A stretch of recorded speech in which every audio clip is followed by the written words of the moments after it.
Bien, el problema consistía en lo siguiente. Yo tenía una distribución de carga esférica, un cascarón esférico de radio R, ¿sí? Era un cascarón esférico de radio R, como lo estamos usando en el dibujo. Ese cascarón se caracterizaba por el hecho de que tenía una carga distribuida uniformemente sobre su superficie.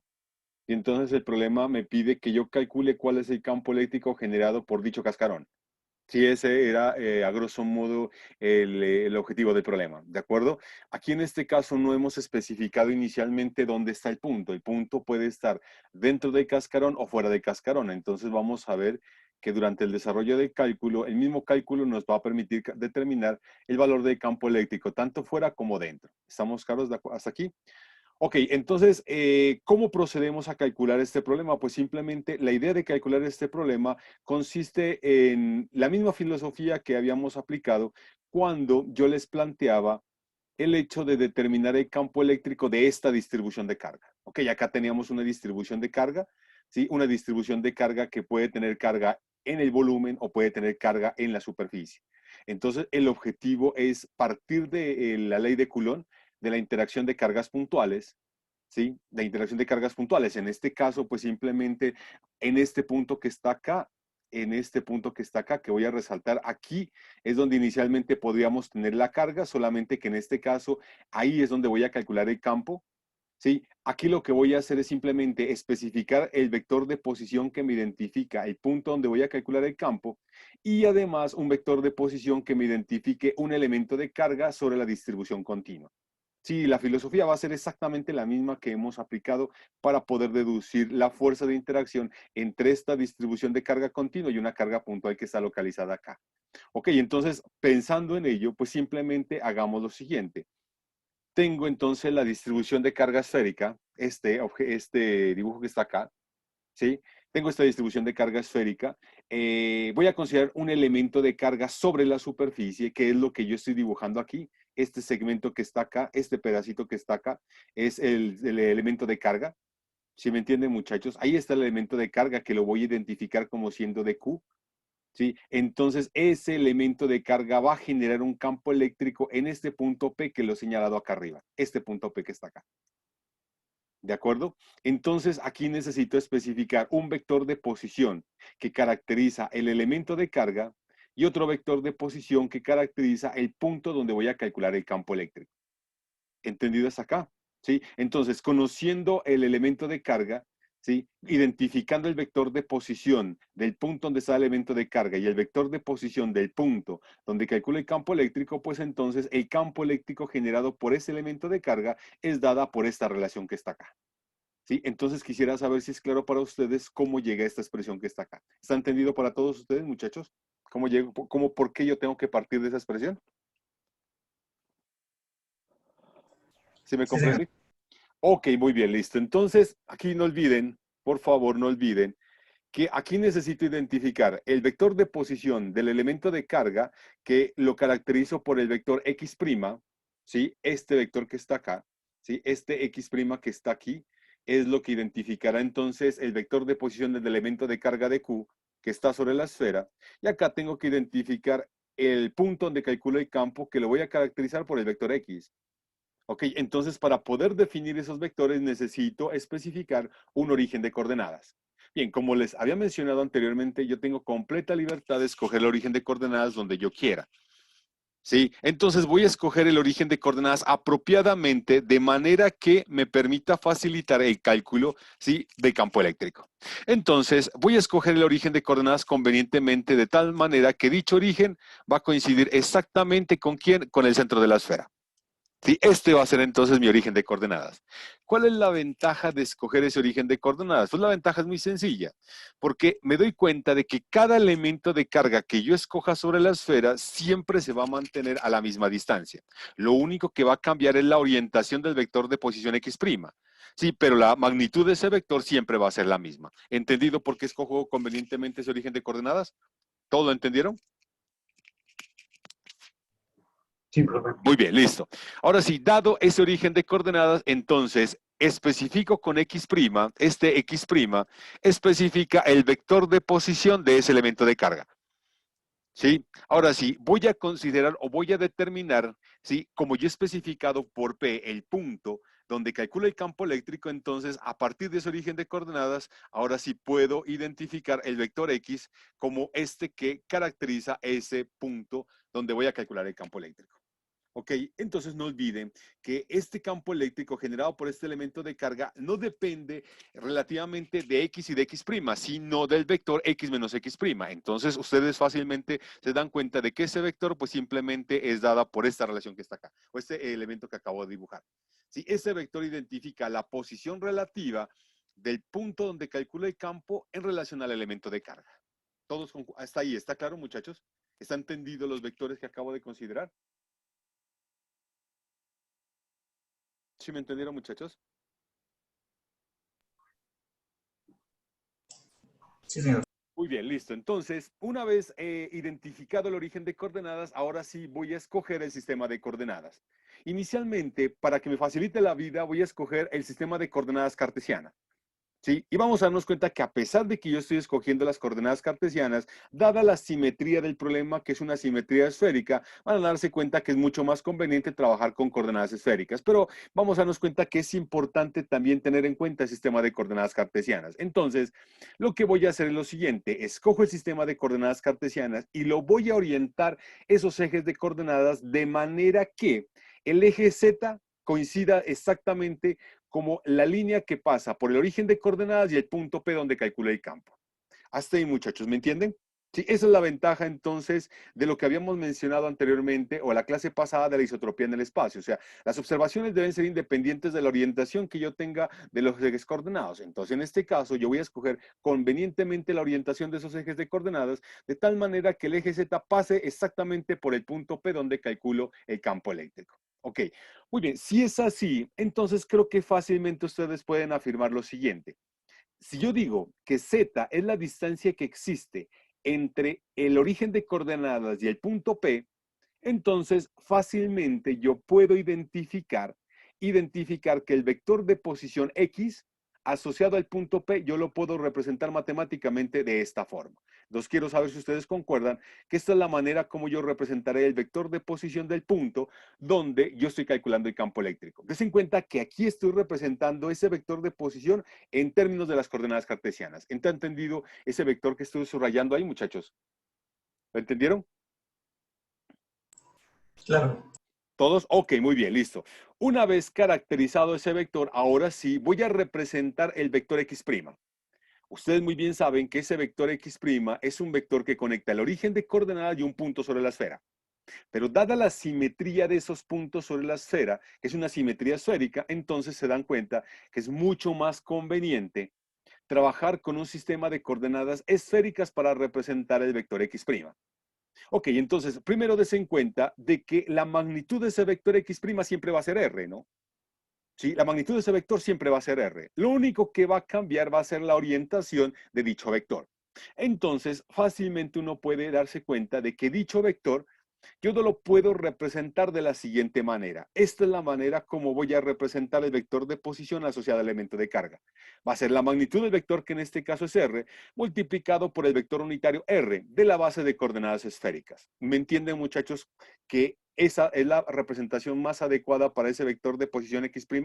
¿Todos entendieron de dónde salió? ¿Sí me entienden? Alejandro, William, Fernanda, Julio, Sí, señor. Diana, ¿sí me entendieron por qué? Sí, profe. ¿Sí estamos claros? Ok. Bueno, Profe, entonces alguien preguntará, bueno, usted está trabajando dos vectores, pero en dos bases de coordenadas diferentes o en dos bases distintas. El vector X está en la base de coordenadas cartesianas y el vector X' está en la base de coordenadas esféricas. Entonces aquí voy a tener que unificar. ¿Sí? Voy a tener que unificar un sistema de coordenadas únicos para resolver el problema. ¿Sí? Muy bien.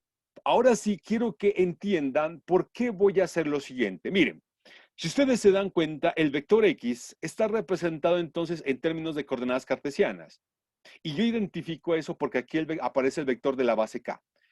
¿Cuál es la característica de ese vector de la base? La característica de ese vector es que ese vector siempre tiene la misma magnitud que es 1, por eso es un vector unitario, pero otra característica adicional que tiene ese vector es el hecho de que la orientación de ese vector es el mismo, independiente de dónde escoja el punto correspondiente al elemento de carga.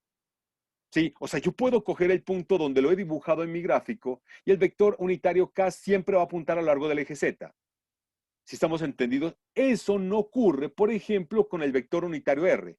El vector unitario R es un vector que va orientado desde el origen de coordenadas hasta el elemento de carga. ¿Estamos entendidos? Ese vector unitario tiene la característica de también tener una magnitud 1, sin embargo, la orientación de ese vector no mantiene constante. Cada vez que cambie la posición del elemento de carga, la dirección de ese vector va a cambiar. ¿Estamos entendidos, muchachos? ¿Me entendieron eso? ¿Sí me entienden la diferencia entonces en trabajar con los vectores de la base de las coordenadas esféricas y los vectores de la base que serían las coordenadas cartesianas? ¿Me entienden esa diferencia, muchachos, hasta acá? Sí, señor. Muy bien. Entonces, ¿qué es lo que voy a hacer? Lo que voy a hacer es muy simple. Voy a intentar representar ese vector unitario R en términos de los vectores de la base de coordenadas cartesianas. ¿Estamos entendidos? Eso me facilitará la vida, sobre todo para hacer los cálculos de las integrales. Y ahora van a darse cuenta cuál es la ventaja de hacer esa representación. Entonces, miren, acá tengo este dibujo. Lo voy a hacer un poco más grande para que ustedes se den cuenta cómo sería la representación. Miren este dibujo. Este de acá. ¿Todos lo consiguen visualizar? Este dibujo que lo voy a colocar en este recuadro, muchachos. ¿Consiguen visualizar este segmento que está de aquí del dibujo? ¿Todos lo miran? Sí, profe. Sí, muy bien. Observen eso, por favor. Acá yo he dibujado el vector unitario R. Aquí he dibujado el vector unitario R, que es este. ¿Sí? Otra vez la magnitud de ese vector es 1. ¿Sí? Ese vector unitario, entonces, yo lo puedo representar en términos de los vectores de las coordenadas cartesianas. ¿Cuáles son esos vectores unitarios? Son el vector unitario Y, que está orientado a lo largo del eje X, el vector unitario J a lo largo del eje Y y el vector unitario K a lo largo del eje Z. O sea, ese vector tiene 3 componentes. Miren, si ustedes observan de este dibujo, se dan cuenta de que ese vector R tiene una proyección a lo largo del eje Z. Y esa proyección simplemente vale coseno teta. ¿Están de acuerdo con eso, muchachos? Porque no olviden que la magnitud de R es 1. Y si ustedes proyectan ese vector unitario a lo largo del eje Z, pues esa proyección simplemente vale coseno teta. ¿Está entendido hasta acá? ¿Sí me comprenden? Damaris, Keiter, Edward, Julio, ¿está Sí, entendido hasta señor. acá? Perfecto. Muy bien. Pero si ustedes observan el mismo vector unitario, dense cuenta de que ese vector unitario tiene una proyección a lo largo del plano XY, que lo voy a dibujar a través de esta línea.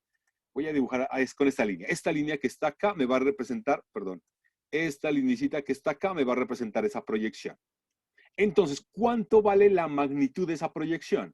Pues si la magnitud del vector unitario es R, la proyección a lo largo del plano XY es simplemente seno de teta. ¿Entendido el valor de seno de teta para esa proyección? Sí, ¿Comprendieron señor. hasta acá? Muy bien.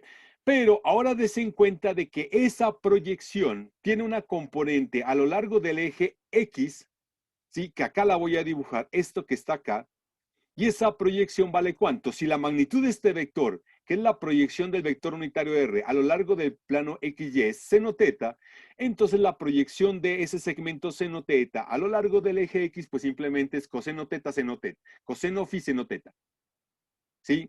En tanto que la proyección de ese segmento seno teta a lo largo del eje Y, que es lo que voy a dibujar con este segmento, pues simplemente va a ser seno teta, seno phi, seno teta. ¿Entendido los valores de esas dos proyecciones, muchachos? ¿Sí me comprendieron? ¿Está claro hasta acá? Sí, claro. Muy bien, entonces se dan cuenta de que el vector unitario R tiene una componente a lo largo del eje X que vale coseno teta, coseno phi, seno teta. Y tiene una proyección a lo largo del eje Y que es seno phi, seno teta, junto con una proyección a lo largo del eje Z que es coseno teta. Eso entonces, ¿qué me dice? Que el vector unitario R va a tener la siguiente representación en términos de las coordenadas cartesianas. Lo voy a representar de esta forma que está acá, así. ¿Entendido, muchachos, el valor del vector unitario R? ¿Sí me entendieron? Sí, ¿Todos? Sí, señor. profe. Muy bien. Ese valor de R es el que voy a reemplazar acá arriba. Es el que voy a reemplazar aquí, miren. Aquí lo voy a reemplazar. con el propósito de expresar el vector de posición X' asociado al elemento de carga en términos de los vectores de la base Profe, de coordenadas cartesianas. perdón, Entonces, por profe. favor, ¿me preguntaba alguien? Sí, profe. Cuénteme. El vector unitario no simplemente es seno teta coseno phi i más seno teta seno phi i, o sea, sobre el aire, ¿no Ah, solo? perdón, qué pena, sí. Muchas gracias. Sí, acá tengo un error. Gracias por haberme resaltado. La verdad no me di cuenta, acabo de darme cuenta. Este R no va, gracias. Es verdad, este R no va. Sí, tiene toda la razón. Aquí en vez de colocar R, esto sería, mejor dicho, el vector de posición X'.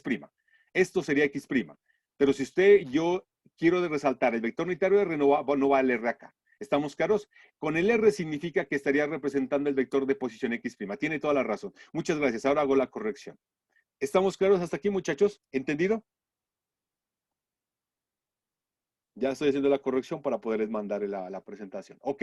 ¿Hasta ahí está claro, muchachos? ¿Preguntas?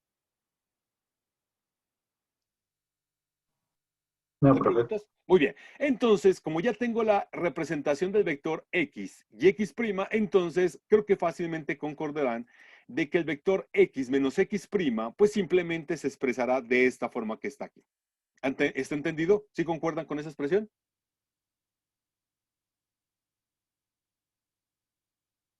¿Todos muchachos observaron eso? Víctor, Juan, Diana, Damaris, Keiter, ¿entendido? Sí, profe. Sí, Muy señor, bien. correcto. Ya que tengo el valor del vector X menos X', entonces ahora sí yo puedo calcular la magnitud del vector, porque no olviden que en el valor del campo de E necesito no solamente el vector X menos X', sino también necesito calcular el valor de la magnitud de ese vector, que es X menos X' entre barras. Y entonces, pues simplemente ustedes pueden observar lo siguiente. Si esto de acá arriba, esto de acá arriba, esto de acá, es X menos X', pues simplemente la magnitud de ese vector se escribirá inicialmente de esta forma. ¿Concuerdan con esa primera línea, muchachos? ¿Están de acuerdo con eso? Sí, señor. ¿Sí estamos de acuerdo? Ok. Y si ustedes hacen todas las manipulaciones de rigor, ustedes podrán observar que la magnitud del vector X menos X', pues simplemente se reduce a esto. Raíz cuadrada de R cuadrado más Z cuadrado menos 2ZR coseno teta. ¿Entendido hasta acá? ¿Alguien tiene alguna pregunta? ¿Preguntas hasta acá? Alejandro, Fernanda, Julio, No, Víctor, ¿están claro?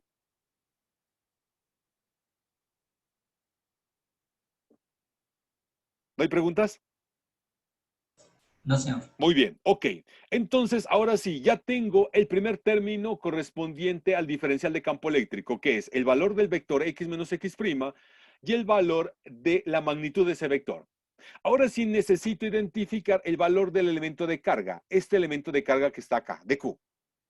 No olviden que el problema se caracterizaba por el hecho de que tengo una carga distribuida en la superficie.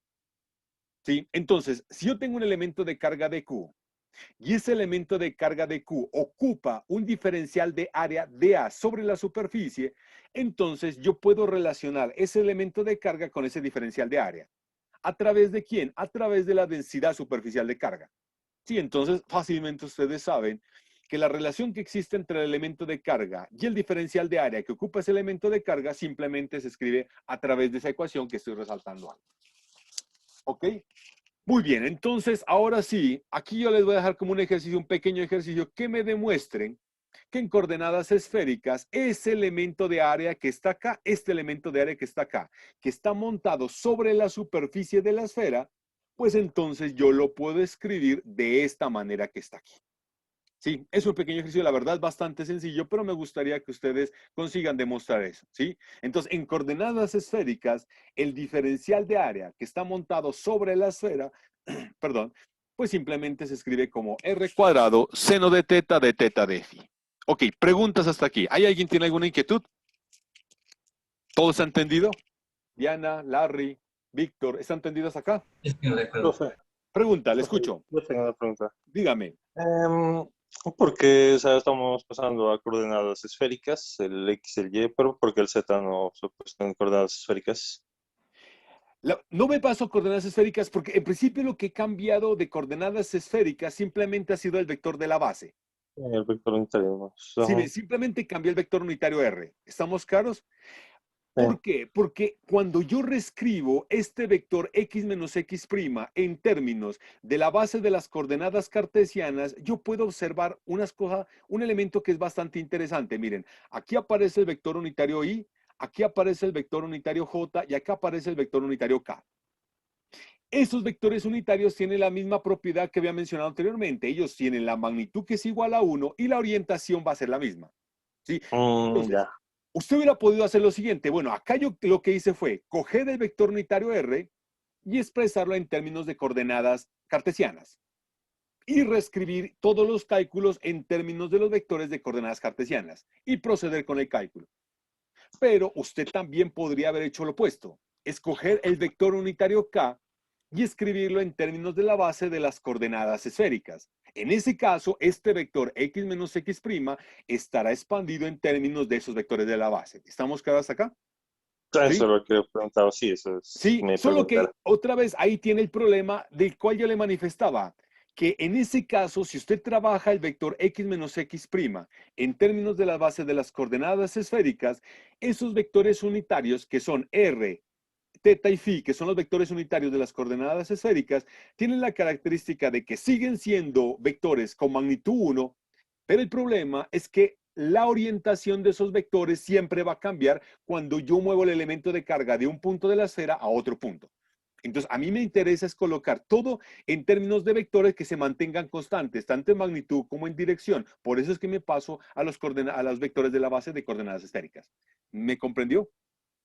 Sí, sí, sí, Sí, ya. esa es la razón. Eso yo les aconsejo que lo hagan. Si me hago entender, intenten reescribir la mayoría de sus cálculos en términos de los vectores de las bases de coordenadas cartesianas, porque ustedes ya no van a tener problemas, si me hago entender, cuando hagan los cálculos. Y ahora van a darse cuenta dónde va a aparecer el problema. ¿Por qué es que yo me intereso tanto en trabajar con esos vectores? ¿Me comprendió hasta acá? Sí, profe, gracias. Sí, ok, bueno, listo. Entonces continuemos. La pregunta que yo hago es la siguiente. Hasta aquí, ¿está claro, muchachos? Los resultados que he presentado hasta ahí, ¿están entendidos? ¿Sí estamos entendidos, muchachos? Sí, profe. Muy bien, entonces, ¿qué es lo que voy a hacer? Simplemente voy a reemplazar en esta ecuación que está acá, en la ecuación 19, la representación del vector x menos x', que es dada por esta expresión, que es la expresión 21. Voy a reemplazar la magnitud de ese vector al cubo, que es lo que yo tendría simplemente la ecuación 22 elevado al cubo. Y finalmente voy a reemplazar en esa ecuación el valor de dq. Ese valor de dq pues simplemente es sigma multiplicado por el diferencial de área, donde el diferencial de área es el resultado que les pedí que ustedes dedujeran. Entonces, inicialmente yo puedo afirmar que el campo eléctrico generado por ese elemento de carga pues simplemente es dada por toda esta expresión que está aquí. ¿Me entendieron, muchachos? Hasta aquí, ese resultado que les he planteado. ¿Está entendido? Larry, Diana, Juan Felipe, ¿está entendido hasta acá? Sí, señor, de acuerdo. Muy bien, listo. Dese en cuenta de que ese resultado que tengo ahí apenas me determina el campo eléctrico generado por el elemento de carga de Q que está sobre la esfera. Si yo quiero calcular el campo eléctrico de toda la esfera, pues simplemente voy a aplicar otra vez el principio de superposición. ¿Qué significa? Pues voy a tener que sumar todos los campos eléctricos que me generarán todos los elementos de carga que me generan la esfera. O sea, en ese caso voy a tener que hacer una suma. Pero como ustedes están sumando cantidades infinitesimales, entonces la suma a la cual hace referencia el principio de superposición, pues simplemente es lo que yo interpreto por esta integral que está acá. ¿Me entendieron la razón de la integral, muchachos? Sí, señor. ¿Sí estamos claros? ¿Todos me comprenden? ¿Sí? Bien, ahora sí, como ustedes están definiendo la integral en términos de los diferenciales de teta y de phi, los límites de integración deben ser introducidos de manera tal que me permitan generar toda la esfera. Entonces, en coordenadas esféricas, el ángulo teta va a variar de 0, si ustedes tienen una esfera completa, va a variar de 0 a pi. Entonces, eso es lo que representará la primera integral. Esta primera integral, entonces, involucra el rango de variación de la coordenada teta. En tanto que el ángulo phi va a tener un rango de variación de 0 a 2pi, si ustedes quieren cubrir toda la esfera. De manera que estos dos límites de integración que están acá, entonces me permiten cubrir el rango de variación de la coordenada teta y la coordenada phi para cubrir absolutamente toda la esfera. ¿Entendido los límites de integración, muchachos? ¿De dónde salieron? ¿Sí me comprendieron? Julio, Fernanda, Damaris, Keiter, Edward, ¿se han entendido hasta acá? Sí, señor. Muy bien, listo. Por favor, aquí pónganle mucho cuidado a lo que voy a hacer, ¿sí? Aquí pues simplemente voy a calcular esas integrales y por favor quiero que me digan si concuerdan que cuando yo distribuyo las integrales en los tres términos, miren, des en cuenta de que aquí tengo un término que es este que está acá entre corchetes cuadrados, que es una suma.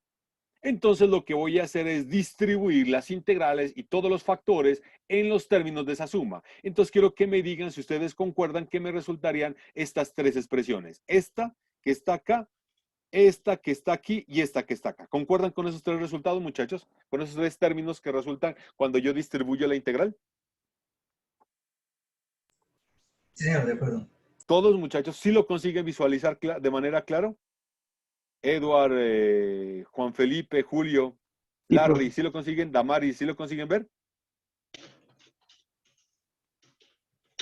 Sí, de acuerdo. ¿Sí estamos claros? Bien. Por favor, póngale mucho cuidado a lo siguiente. Miren, des en cuenta de que de las integrales, lo que he sacado como término común son las constantes, pero hay una constante o tres constantes que son bastante interesantes resaltar. Una, este vector unitario ahí que voy a resaltarlo ahorita, lo voy a colocar aquí, este primer vector unitario, este, que es el vector unitario I, este vector unitario J que está acá y este vector unitario K, que por cierto, acá está, bueno, está metido acá. Sí, lo hubiera podido sacar también, este. ¿Por qué yo puedo sacar esos vectores unitarios de las integrales? Porque ellos tienen la característica que independiente del punto, ¿sí?, que identifique el elemento de carga, donde ese punto está caracterizado por la variable θ y la variable φ, independientemente de ese punto, esos vectores unitarios siempre van a señalar en la misma dirección y su magnitud va a ser 1. O sea, ellos son estrictamente constantes. Eso no hubiera ocurrido si ustedes escriben todo en términos de los vectores unitarios de las coordenadas esféricas. Porque des en cuenta que en ese caso esos vectores van a tener una orientación dependiendo de qué elemento de carga ustedes están considerando. Es por eso que para mí es mucho más importante reescribir todo en términos de esos vectores unitarios, porque dado ese caso yo puedo sacarlos de las integrales. ¿Me entienden cuál fue la razón entonces de escribir todo en términos de los vectores unitarios de las coordenadas cartesianas? ¿Ahora sí me comprendieron? ¿Sí me entendieron? Sí, profe. ¿Estamos claros? Ok. Muy bien. Entonces, ahora sí observen lo siguiente. Miren, aquí yo voy a distribuir las integrales. En el primer término tengo una integral en relación a θ, esta que está acá, y tengo una integral en relación a φ. Lo mismo ocurre con el segundo término. Tengo una integral en relación a θ, una integral en relación a φ, y en el tercer término también tengo una integral en relación a θ y una integral en relación a φ. Por favor, póngale mucho cuidado a las dos primeras integrales que tienen que ver con phi. Por favor, quiero que me digan si ustedes concuerdan de que esas integrales tienen un valor de igual a 0. ¿Concuerdan con ese valor que yo le he colocado de 0 para esas integrales? Si ustedes evalúan las integrales, ustedes pueden verificar de que el valor de las integrales vale 0. ¿Están de acuerdo con eso, muchachos? Si quieren, les doy unos minutos para que ustedes lo hagan en una hojita y consigan verificar esos resultados. Por favor, háganlo. Profe, Cuénteme, le escucho. o sea, puede subir un poquito, puede subir. ¿Más arriba? Sí, sí, Un más. O poco sea, donde más. estábamos en el planteamiento de la x menos x prima. Aquí, esta me dice usted. Más arriba, más arriba. Aquí, ¿Sí? en la de aquí. O sea, podría haber puesto de una vez x prima igual a x y más yj más zk.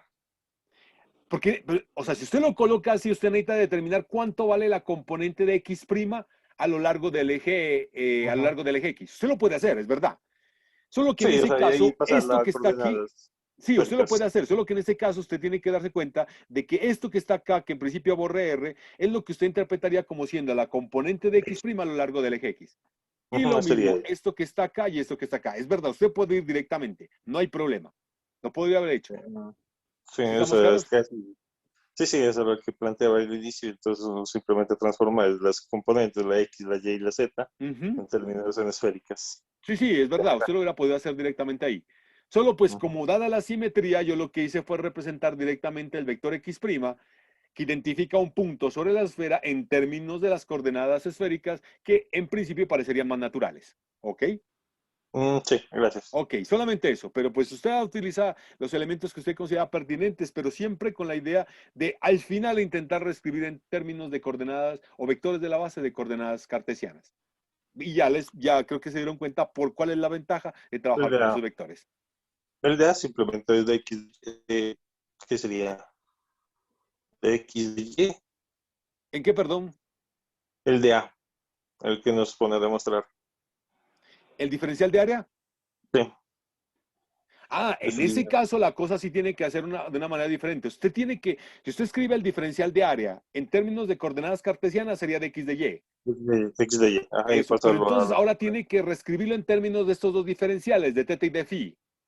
Si me hago entender, esto que está acá, este elemento que está aquí, esto que está acá, sería el jacobiano de la transformación, de las coordenadas cartesianas a las coordenadas esféricas. ¿Sí me comprende? Ujú, sí, sí. Sí.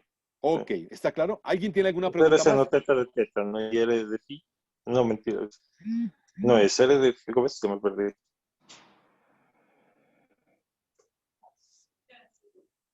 Ok, bueno, listo. Bueno, muchachos, ¿concuerdan entonces que el valor de las integrales, de las dos primeras integrales en relación a phi, en términos de coseno y en términos de seno, sí les da cero? ¿Concuerdan con esos valores?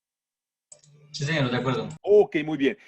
¿Qué es lo que me garantiza que esas dos integrales sean iguales a cero? Entonces, des en cuenta que la primera integral tiene que ver con la componente del campo eléctrico a lo largo del eje X. Si esa integral vale cero, entonces me está diciendo de que el campo eléctrico de la esfera no tiene componente a lo largo del eje X.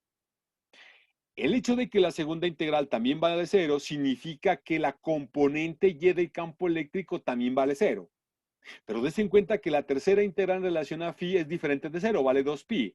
Eso me da a entender entonces que el campo eléctrico debido a la esfera en ese punto en particular donde lo estoy calculando, pues simplemente tiene dirección a lo largo del eje Z.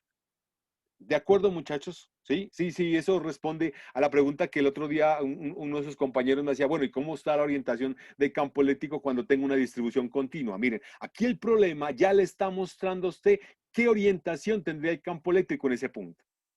¿Entendido hasta acá, muchachos? ¿Sí estamos claros? Sí, señor. Ok, ¿preguntas hasta acá? Muy bien. Como se dan cuenta, entonces la tercera integral, la única diferente de cero, da 2pi. Y si ustedes organizan la tercer término, pues les terminará dando esta expresión que está acá, esta expresión que está acá.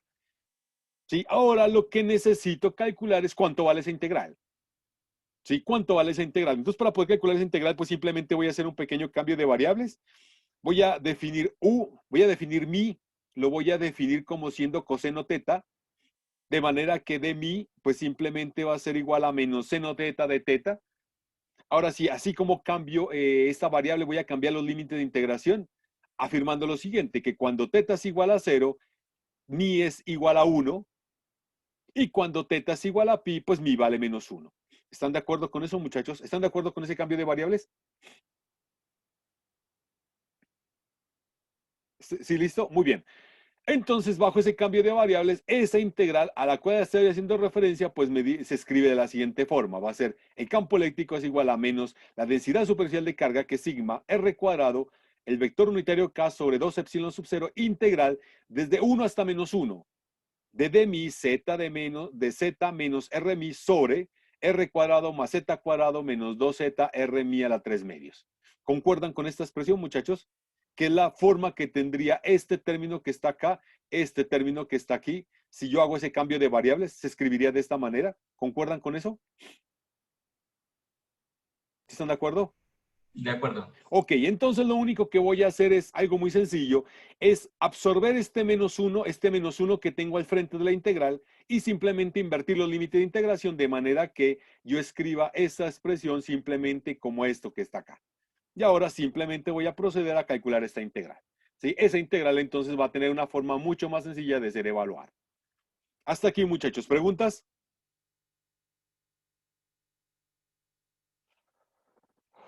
¿No hay preguntas? Ok, bueno, listo.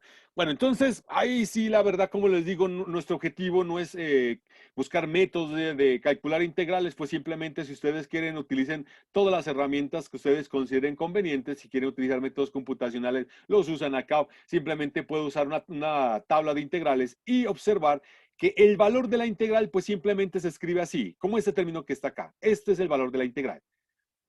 ¿Sí me hago entender? Y en ese caso, ese valor de la integral, pues lo voy a evaluar entre -1 y 1. Ok, si ustedes evalúan lo que está entre corchete cuadrado entre -1 y 1, pues fácilmente llegan a este primer resultado que está acá, a este resultado que está aquí. ¿Concuerdan con este término, muchachos? ¿Qué es lo que resultaría de evaluar el término de corchetes cuadrados entre 1 y -1? ¿Sí concuerdan con eso?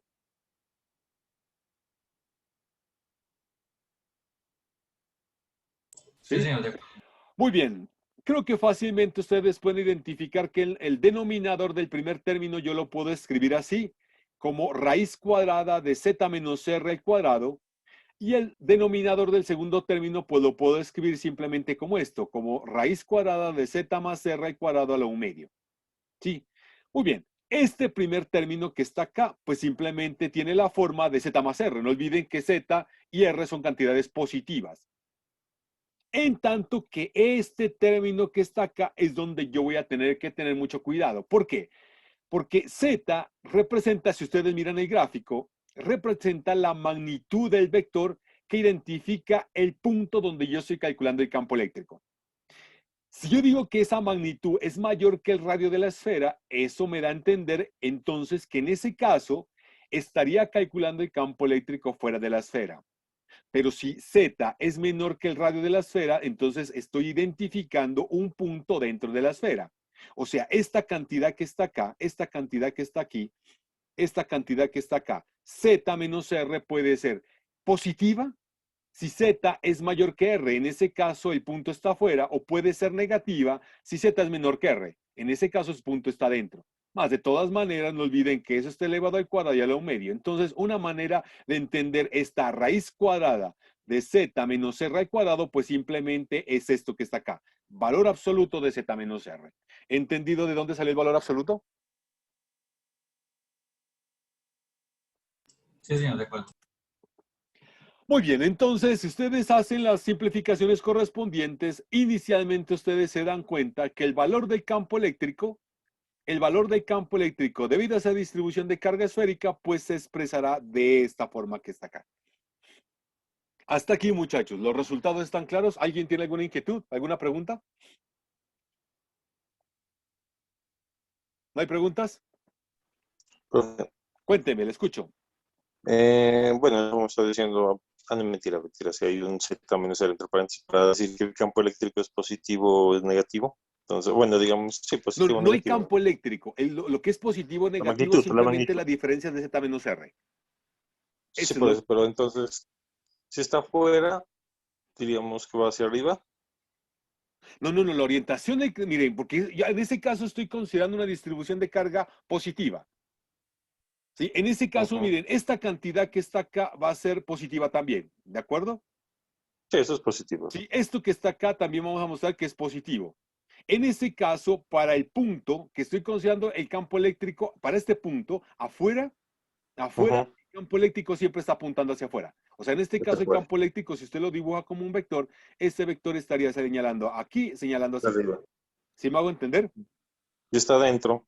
Ah, eso es lo que vamos a ver ahora. ¿Qué pasa cuando el punto está dentro? Ahora vamos a ver qué nos resulta de eso. Y vamos a darnos cuenta que eso es consecuencia directamente del valor absoluto. ¿Ok? ¿Sí me entiende? Ahora lo vamos a ver. Vamos a ver qué pasa cuando el punto está dentro. Pero entonces vamos a hacer el análisis ahora a poco. ¿Me comprende? Sí, profe. Listo, bien. Entonces observen esto. Como les dije, el valor del campo eléctrico hasta ahora es dada por esta expresión que está acá. Por esta expresión que está aquí. ¿De acuerdo? Muy bien, entonces des en cuenta la importancia que tiene el valor absoluto. ¿Cómo definimos el valor absoluto? El valor absoluto se define como valor absoluto de z es igual a menos z si z es negativo. Y va a ser igual a z si z es positivo. Es lo que me está dando a entender esta expresión. Ahora sí, vamos a interpretar esa definición para el valor absoluto que tengo en mi problema. Entonces, el valor absoluto que tengo en mi problema es valor absoluto de z menos r.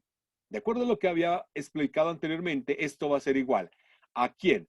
Va a ser igual a menos z menos r si z menos r es menor que 0. ¿De acuerdo? Pero si ustedes interpretan la desigualdad, z menos r menor que 0 significa que z es menor que r. Y si z es menor que r, da a entender que el punto que estoy considerando aquí es un punto dentro de la esfera. Pero si ustedes me dicen que el valor absoluto de z menos r es igual a z menos r, entonces eso se cumple si z menos r es mayor que 0. Y teniendo en cuenta esa desigualdad, pues eso quiere decir que z tiene que ser mayor que r.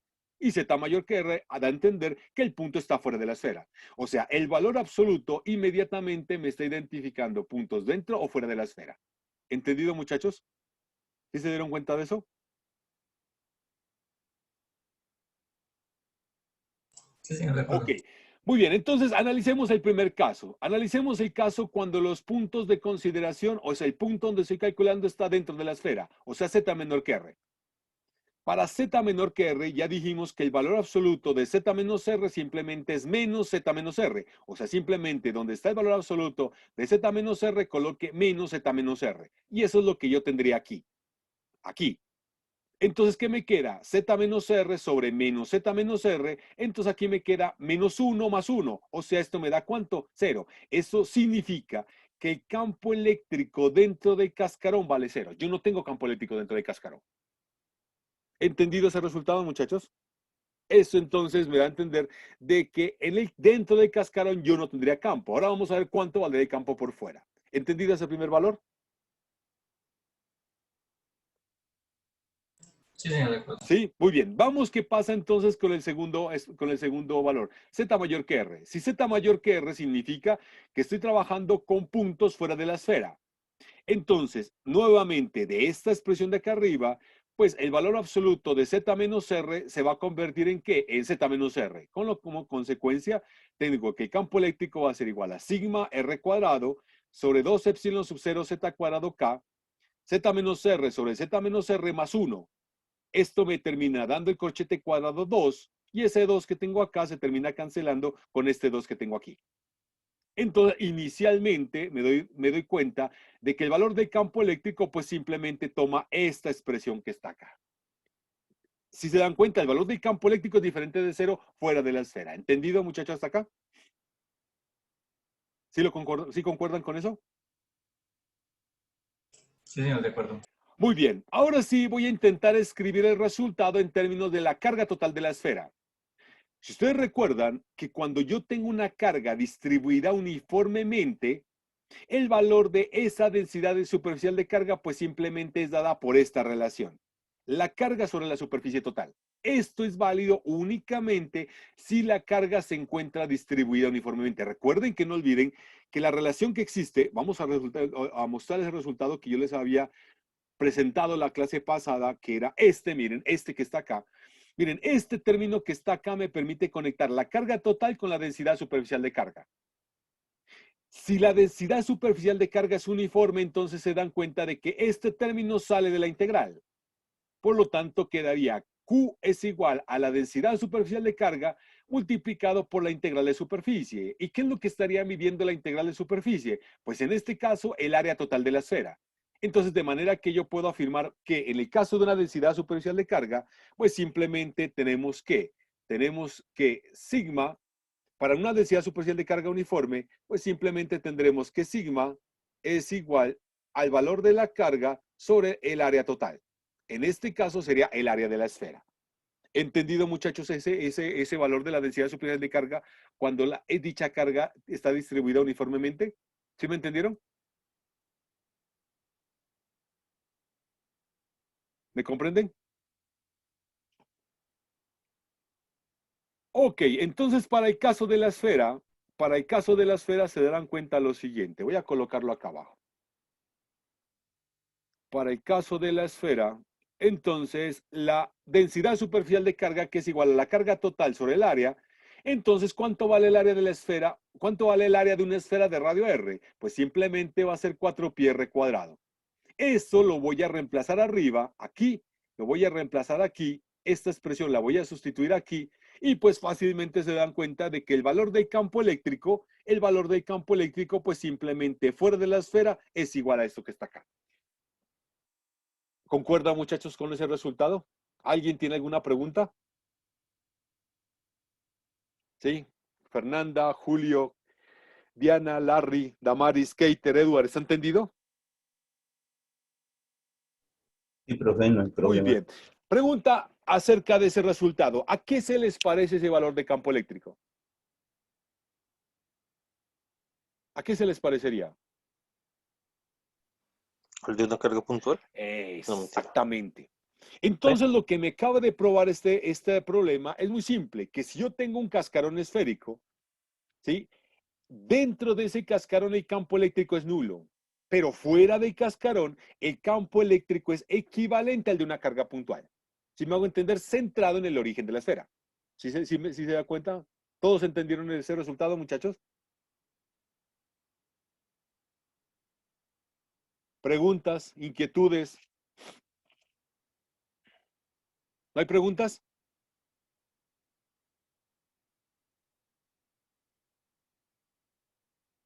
¿No hay preguntas, muchachos?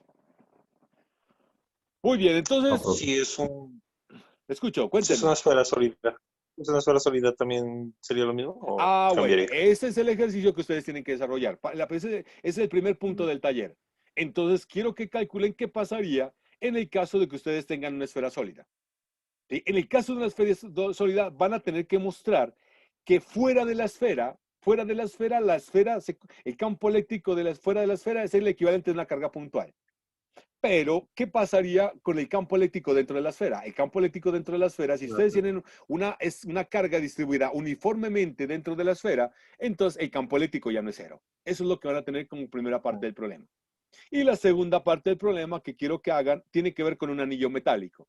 Si consideran un anillo metálico circular de radio R, como se indica en la figura, esta figura que está acá, ¿sí?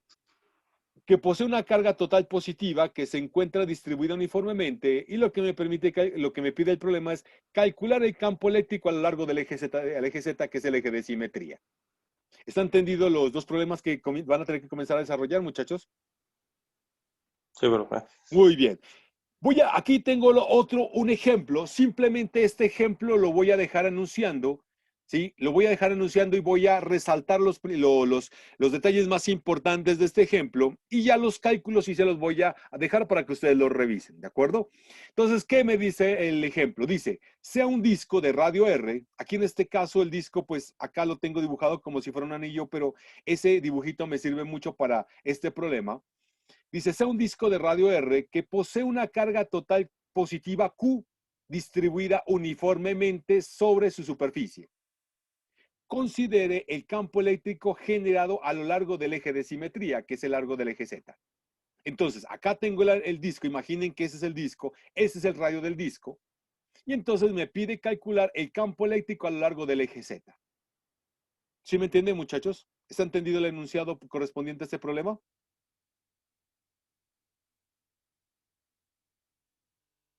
¿Aló, muchachos, me escuchan? Sí, señor, de acuerdo. Muy bien, entonces no olviden que yo voy a tener que partir otra vez de esta ecuación que está acá, de esta ecuación. De aquí, de esta ecuación es donde yo parto para poder calcular el campo eléctrico. Entonces, ¿qué es lo que hacen? Pues simplemente consideran un diferencial de carga. Acá he dibujado el diferencial de carga de Q.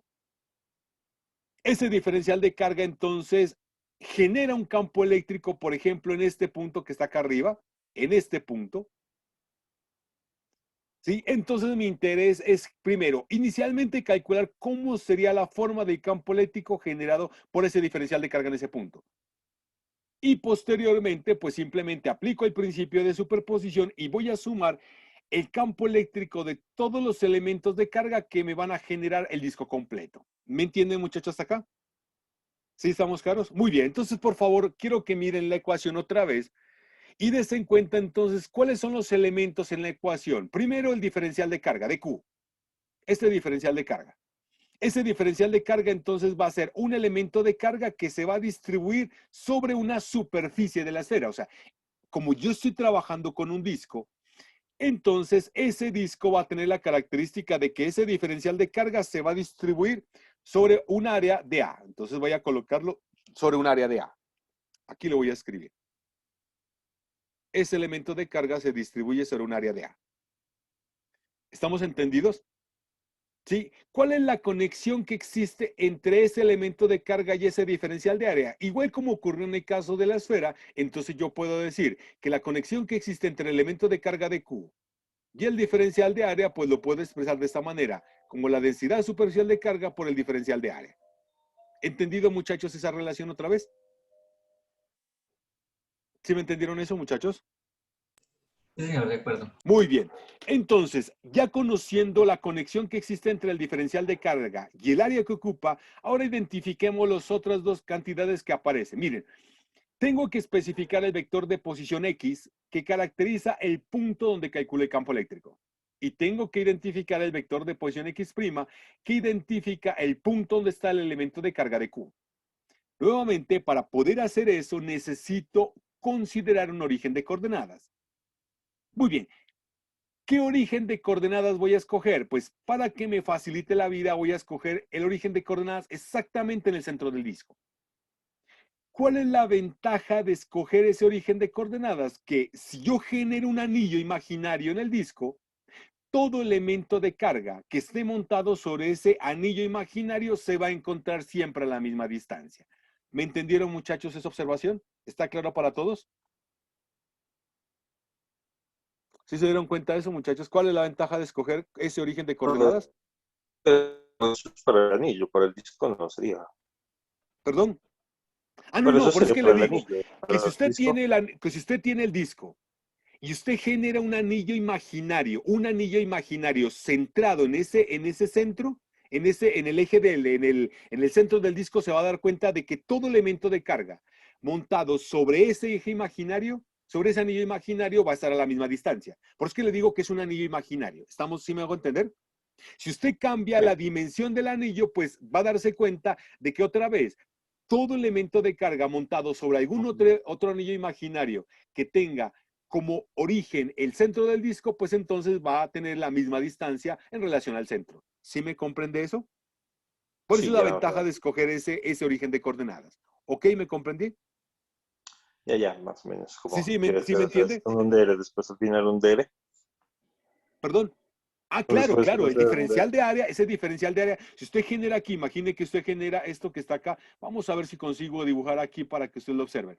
Imaginen aquí, voy a dibujar dos líneas. Aquí está el diferencial teta, bueno, acá lo he colocado teta, pero este ángulo que está aquí, al final lo voy a denominar phi. Este ángulo teta no miren como teta, sino como phi. Si ustedes trazan una línea, miren, una línea que va de acá hasta acá, miren así, y consideran un diferencial de teta, ese diferencial de teta, ay Dios mío, espérense a ver si lo consigo dibujar bien acá. Ese diferencial de teta va a ser así, ¿sí me hago entender? ¿Están de acuerdo que eso me daría un diferencial de teta?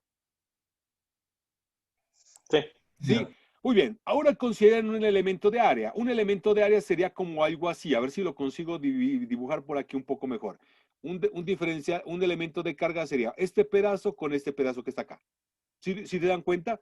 Y acá entonces tienen este elemento de carga. Miren, este elemento de carga que estoy resaltando. Ese elemento de carga que tengo ahí es lo que yo identificaré como siendo de Q. Y ese de Q está ocupando un elemento de área que es lo que llamaremos de A. ¿Me comprenden? sí, sí. Sí. Entonces, si la distancia que existe del centro al elemento de carga yo lo llamo R, o ρ, mejor dicho, que es lo que más me conviene, porque ahora van a darse cuenta que aquí aparentemente las coordenadas más apropiadas son las coordenadas polares, ¿sí? Entonces, la distancia que hay de aquí hasta aquí, si hay la distancia de aquí hasta acá, voy a colocarla aquí, desde este punto hasta este punto, vale R hasta, perdón. Aquí coloquémoslo así. Hasta este punto que está acá vale R, hasta aquí. Hasta aquí vale, esto vale ρ, ¿sí? Esto vale ρ. ¿Cuánto vale este diferencial que tengo aquí? Este diferencial de aquí, ¿con qué lo identificaríamos? De RO. Muy bien, este diferencial de aquí lo llamaríamos de ρ, exactamente. este ángulo que está acá, este ángulo que está aquí es lo que digo que lo voy a denotar como siendo phi. Entonces, si esto vale phi, ¿cuánto vale este diferencial de arco que está acá? Este diferencial en ángulo. De phi. Muy bien, esto lo llamaríamos de phi. Ok, ya tengo todo lo que necesito. Bien, ¿cuánto valdría este diferencial de área? Este diferencial de área, ¿cómo lo escribiríamos? ¿Cómo lo escribiríamos ese diferencial de área? Piense como si eso fuera un cuadrado. Entonces, si de aquí De hasta rho de acá phi. vale rho, ¿cuánto? De rho de phi, no creo. Va a ¿O no ser es de R? A, va a ser R. entonces, va a ser igual. Esto de acá hasta acá, de aquí hasta acá va a ser ¿cuánto? De aquí, desde este extremo de acá hasta acá va a ser de rho, ¿sí o no? Entonces va a Sí. ser de rho. ¿Y cuánto vale ese elemento de arco? ¿Cuánto vale ese elemento de arco?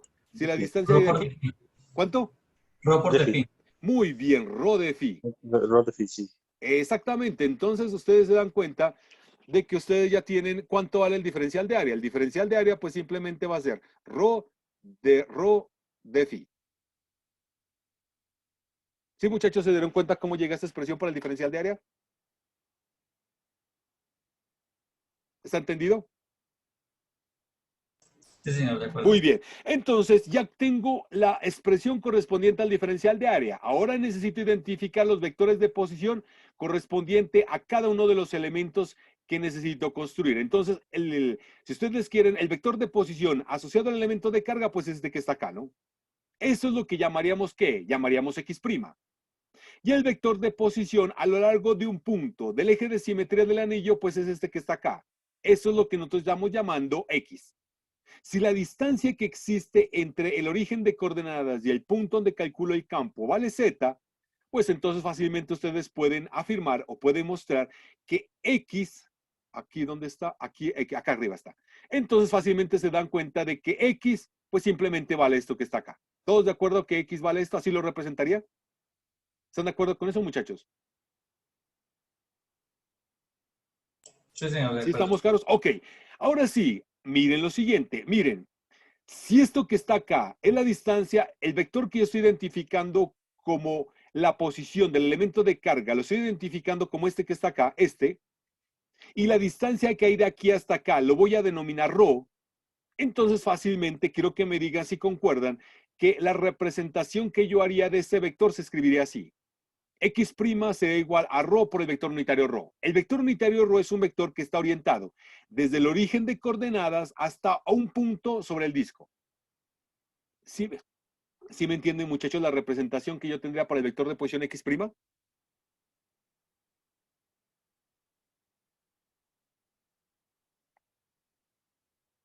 Muchachos, ¿lo observan? ¿Todo está claro hasta acá? Sí, Sí, pero profe. es lo mismo que la esfera, que el cascarón esférico. O sea, en el caso de, no olvide que aquí en este caso, Ese el es el vector plano. unitario rho es un vector unitario, pero en coordenadas cilíndricas. ¿Sí me Sí, hago el plano, entender? sí. ¿Sí me entiende eso? Sí, sí, sí, sino que a ¿Sí mil estamos maneras, o sea, claros? yo le digo, o sea, el otro es en el espacio y este sería en el plano, básicamente. Exactamente, porque acá la distribución de carga está montado sobre el plano. Sí, entonces aquí si se da cuenta, los vectores que estoy trabajando son el vector unitario K y el vector unitario ρ. Eso me daría a entender que el problema está descrito de una manera conveniente en coordenadas cilíndricas. Ok, dado esas representaciones de esos dos vectores, pues fácilmente concordarán que el vector X menos X' se escribiría así. ¿Están de acuerdo con eso, muchachos?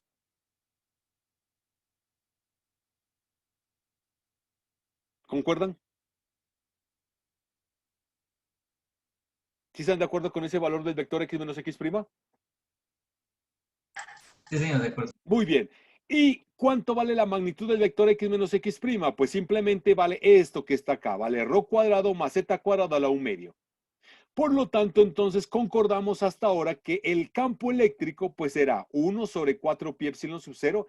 El elemento de carga de Q, en ese caso yo reemplazaría por este valor que acabamos de colocar acá, por este, multiplicado por X menos X', que en este caso es menos rho por el vector unitario rho más z por K, dividido entre rho cuadrado más z cuadrado a la 3 medios. Hasta aquí, muchachos. ¿Está claro este resultado? ¿Por qué no cambió el vector unitario de rho con Ah, X? eso es lo que voy a hacer ahora. Yo Ah, lo sí. dejé específicamente ahí porque quiero que observen el problema que tendría si sigo trabajando con el vector unitario ρ. O sea, si sigo trabajando con coordenadas cilíndricas. ¿Sí me entiende? Simplemente es para que lo observen qué implicación tendría seguir manteniendo ese vector unitario ρ. ¿Sí me entiende hasta acá? Y vamos a ver Sí, que profe. yo voy a tener que cambiar los vectores unitarios de coordenadas cartesianas. ¿Me comprende? Sí, Listo, bueno. Entonces, ¿cuánto valdría el campo eléctrico total? Pues simplemente yo debería sumar los campos eléctricos que me generen todos los elementos de carga. Y esa suma, de acuerdo al principio de superposición, es lo que interpretaría en este caso como siendo una integral, ¿cierto? Entonces, acá, miren, acá yo he reemplazado otras cosas. Miren, acá tengo el elemento de carga, como lo señalábamos anteriormente, es igual a sigma por dA. dA, ustedes se dieron cuenta que ese diferencial de área montado en el disco va a ser ρ de phi. Como la carga se encuentra distribuida uniformemente sobre el disco y la carga total es Q, entonces la densidad superficial de carga simplemente es Q sobre el área del disco y el área del disco simplemente es pi por r cuadrado. Entonces lo que voy a sustituir es este resultado que está acá y este resultado que está acá en esta ecuación que está aquí, en la ecuación 27. Si ustedes reemplazan eso, entonces al final de cuentas obtienen todo este valor que está acá. ¿Sí me entienden de dónde salió la expresión 28, muchachos? ¿Sí se dieron cuenta? Sí, señor, de acuerdo. Muy bien, listo. Entonces, como les dije, el campo eléctrico, ¿alguien me preguntaba algo? ¿Está claro hasta acá? Muy bien, entonces ese será el campo eléctrico generado por ese elemento de carga y nuevamente el campo eléctrico total, yo tendría que sumar todas las contribuciones de los elementos de carga sobre el disco. En este caso, esa suma yo la entiendo como si fuera la integral. Miren, dense en cuenta de que acá aparecen dos diferenciales, un diferencial en ρ y un diferencial en phi. Si ustedes quieren evaluar todo el disco, entonces el rango de variación de la variable phi va de 0 a 2pi. Y si ustedes quieren evaluar también todo el disco, el rango de variación de ρ va a ser de 0 a r. ¿Entendido los límites de integración? ¿Sí está claro? Muchachos, ¿sí está claro hasta acá? Sí, señor, de Muy acuerdo. bien. Entonces, lo único que hago simplemente es distribuir la integral entre los dos términos que aparecen acá y le salen estas dos expresiones. Miren acá las dos expresiones que salen. En el segundo término, que es este término que está acá, tiene la característica de que z está multiplicado por el vector unitario k. Y ese vector unitario k es constante en magnitud y en dirección, por lo tanto, lo puedo sacar de la integral. Pero eso no ocurre con el primer término, porque el primer término está definido en términos de vector unitario ρ. Y si ustedes se dan cuenta, el vector unitario ρ siempre apunta desde el centro del disco hasta el elemento de carga. Y dependiendo dónde esté montado el elemento de carga, ese vector unitario ρ va a cambiar. Por lo tanto, yo no lo podría sacar de la integral. Es por eso entonces que comparto lo que decía su compañero, que yo voy a tener que reescribir el vector unitario ρ en términos de los vectores de la base de coordenadas cartesianas. Y entonces es aquí, de aquí en adelante, entonces les pido por favor que ustedes revisen el análisis. ¿Sí? Y aquí observarán que este vector unitario ρ se va a tener que escribir así. Entonces quiero que revisen y quiero que se den cuenta cómo se terminaría de resolver este problema. Hasta acá, muchachos. ¿Preguntas? Alejandro, William, Fernanda, Julio, Víctor, Juan Felipe, Diana, Larry, Damaris, Keiter, Edward. ¿Está Claro, entendido? claro, profe. ¿Está claro? Entonces, a partir de aquí, yo recomiendo, por favor, que revisen el resto de los cálculos. Sí, está todo hecho en detalle, pero sí me interesa que ustedes observen cómo llegue a cada una de las expresiones. Al final de cuentas, perdón, ustedes llegan a esta expresión para el campo eléctrico. ¿Sí? A esta expresión para el campo eléctrico, generado por ese disco, a lo largo del eje de simetría. ¿Estamos entendidos? ¿Está claro cómo, a qué pretendo llegar, muchachos? ¿Sí me entendieron? sí, profe. Sí, bien. Como ejercicio adicional, yo quiero que hagan la siguiente aproximación. Recuerden que yo estoy calculando el campo eléctrico debido a un disco. Entonces, como ejercicio les dejo, sí, que analicen qué pasa en el límite cuando el radio del disco tiende a infinito. Ese límite es lo que ustedes entenderían como si ustedes están pasando de un disco a un plano infinito. O sea, este resultado les permite a ustedes darse una idea de cuál sería el comportamiento del campo eléctrico cuando ustedes tienen una carga distribuida sobre un plano infinito. Entonces, por favor, quiero que analicen este resultado que está acá. ¿De acuerdo, muchachos? ¿Preguntas hasta acá? ¿Alguien tiene alguna inquietud, alguna interrogante acerca de ese ejercicio? No, señor. ¿No? ¿Todos? Juan Felipe, Julio, Lorena, William, ¿está entendido hasta acá? Sí, profe. Muy bien, listo. Entonces, ahora sí continuemos. Vamos a hablar acerca del potencial electrostático. Sí, recién cuenta que hasta ahora he hecho únicamente referencia a campo eléctrico. Sí, pero vamos a darnos cuenta de que el campo electrostático va a satisfacer una propiedad. ¿Sí? Y como consecuencia de esa propiedad va a dar origen a lo que nosotros conocemos con el nombre de potencial electrostático. Entonces, lo primero que quiero es el tercer problema que ustedes van a tener que probar. Quiero que demuestren de que el rotor de esta cantidad que está acá, entre este término que está acá, el rotor de esto es igual a 0. Miren, el rotor, desen cuenta de que la función que está entre el recuadro rojo es una función que depende de dos variables. Una variable que es X y la otra variable que es X'. ¿Sí?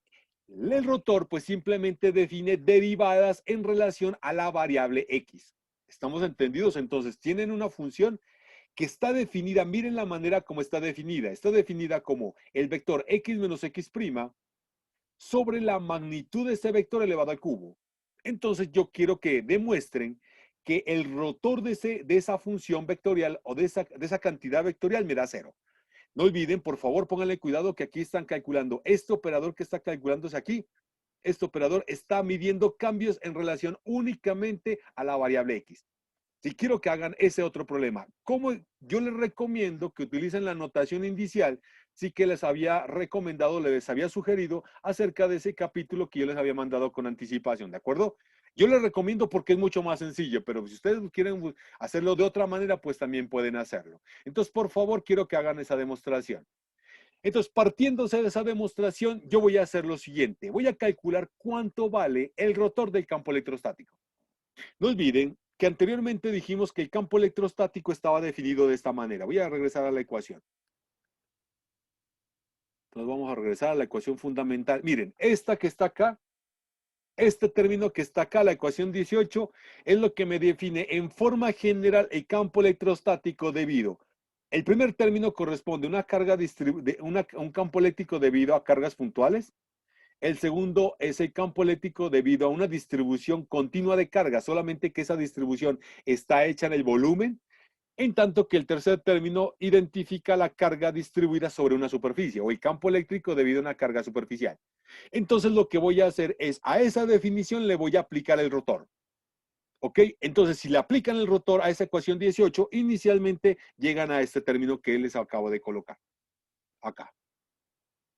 A este término que está aquí. ¿Sí me entienden de dónde salió esta ecuación, muchachos? ¿De dónde sale esta ecuación que estoy colocando aquí? ¿Sí me entienden de dónde salió?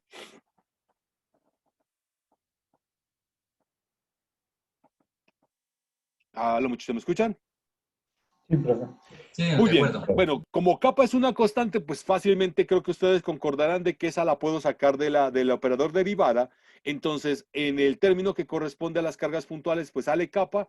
En el término que corresponde a la carga volumétrica también sale kappa del operador rotor. Y lo mismo ocurre con el término que identifica, ¿sí? El campo eléctrico de la carga superficial. Muy bien.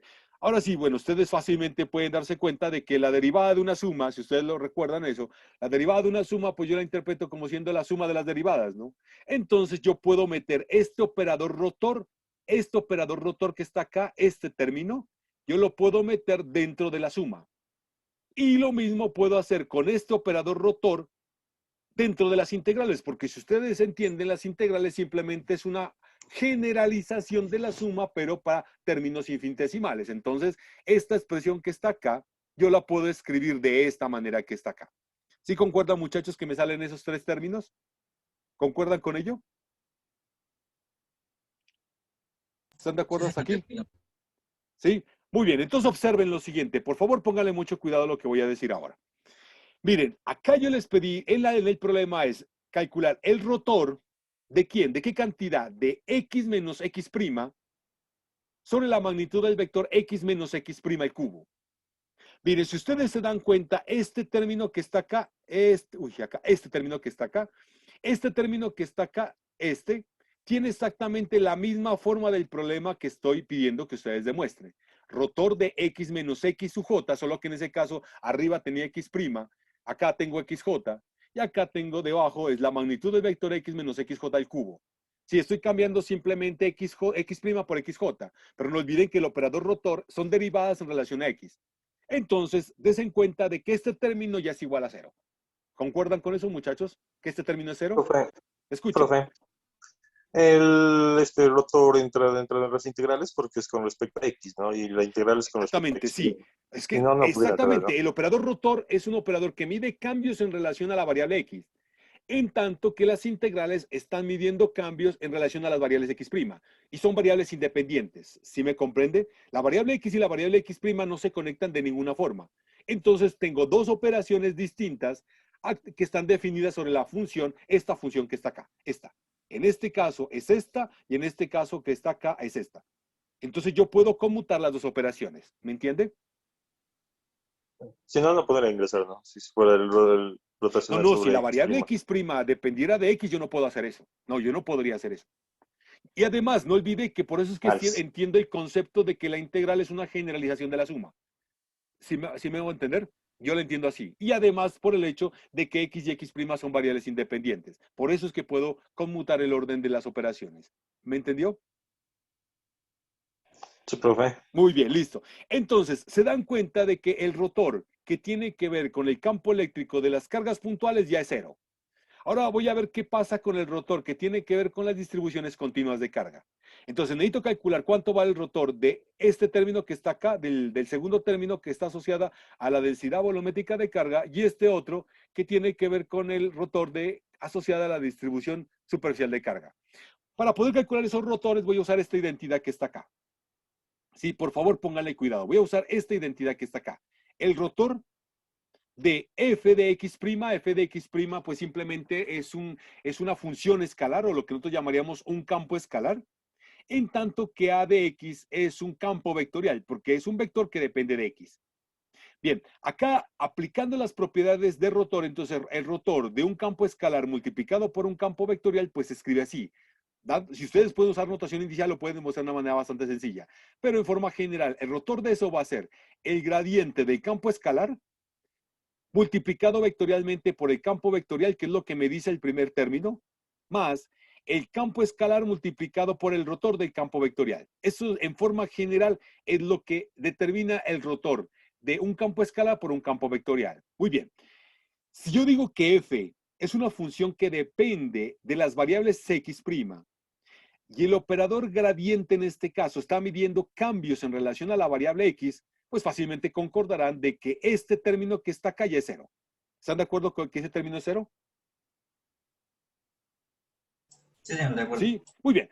Por lo tanto, entonces, se dan cuenta de que el rotor de ese del producto de un campo escalar f de x' por un campo vectorial a de x, pues simplemente se reduce a esta expresión que está acá. ¿Entendido, muchachos? ¿Sí estamos de acuerdo? Sí, señor. Muy bien, si yo identifico el campo escalar f de x', en el caso de la segunda integral con rho de x', o en el caso de la segunda integral con sigma de x segunda, y el campo vectorial a de x con x menos x' sobre la magnitud del vector x menos x' al cubo, entonces este término que está acá, esta expresión de acá, que le voy a señalar ahorita, esta expresión que está acá, las dos integrales correspondientes al término, pues simplemente se reducen a esto que está acá. ¿Están de acuerdo, muchachos, que el rotor de esto, ya cancelando el primer término, se reduce a esto que está aquí? ¿Sí me entendieron de dónde sale esto? ¿Sí me Sí, comprendieron? señor. Muy bien, entonces ahora des en cuenta que aquí tengo rotor. En el primer término yo tengo rotor de el campo vectorial x menos x' sobre x menos x' al cubo, y ustedes ya saben que eso es igual a 0. Y acá tengo rotor de x menos x segunda sobre la magnitud del vector x menos x segunda al cubo. Y eso también me da 0. O sea, en otras palabras, llegamos a la conclusión de que el rotor del campo electrostático siempre me da 0. ¿Entendido cómo llega a ese resultado, muchachos? ¿Sí están de acuerdo? Sí, profe. Sí. ¿Todos? Sí, bien. ¿Qué es lo que significa matemáticamente eso? Matemáticamente eso lo que implica es que el campo electrostático es un campo irrotacional. Eso es lo que significa ese resultado. ¿Qué otra implicación matemática tiene ese ¿Cómo así, profe? resultado? Perdón, ¿cómo así? ¿Irrotacional? ¿Que no rota, no gira sobre un eje? ¿Cómo así? ¿Cómo No, así no, es que que lo que pasa es que esa expresión es lo que se interpreta como un campo irrotacional. O sea, definir que un campo eléctrico satisface esa condición significa que es un campo rotacional. Sí, o sea, si usted lo representa vectorialmente, significa, usted lo puede entender que no es como un flujo que está circulando alrededor de un punto. ¿Sí me hago entender? Lo que no ocurriría, por ejemplo, con el campo magnético.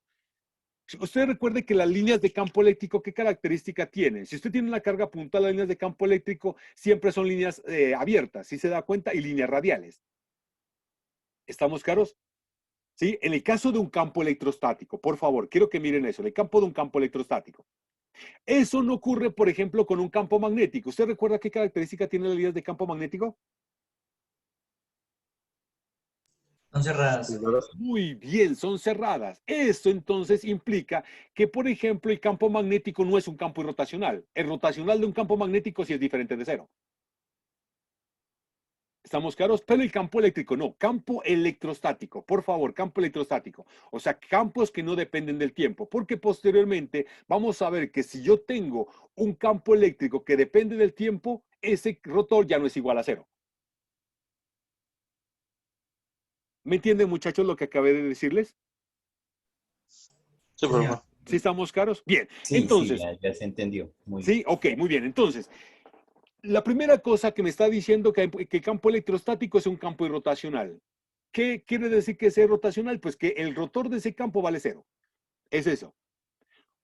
Una de las implicaciones que tiene ese campo electrostático es el hecho de que yo voy a poder escribir ese campo electrostático en términos de un campo escalar.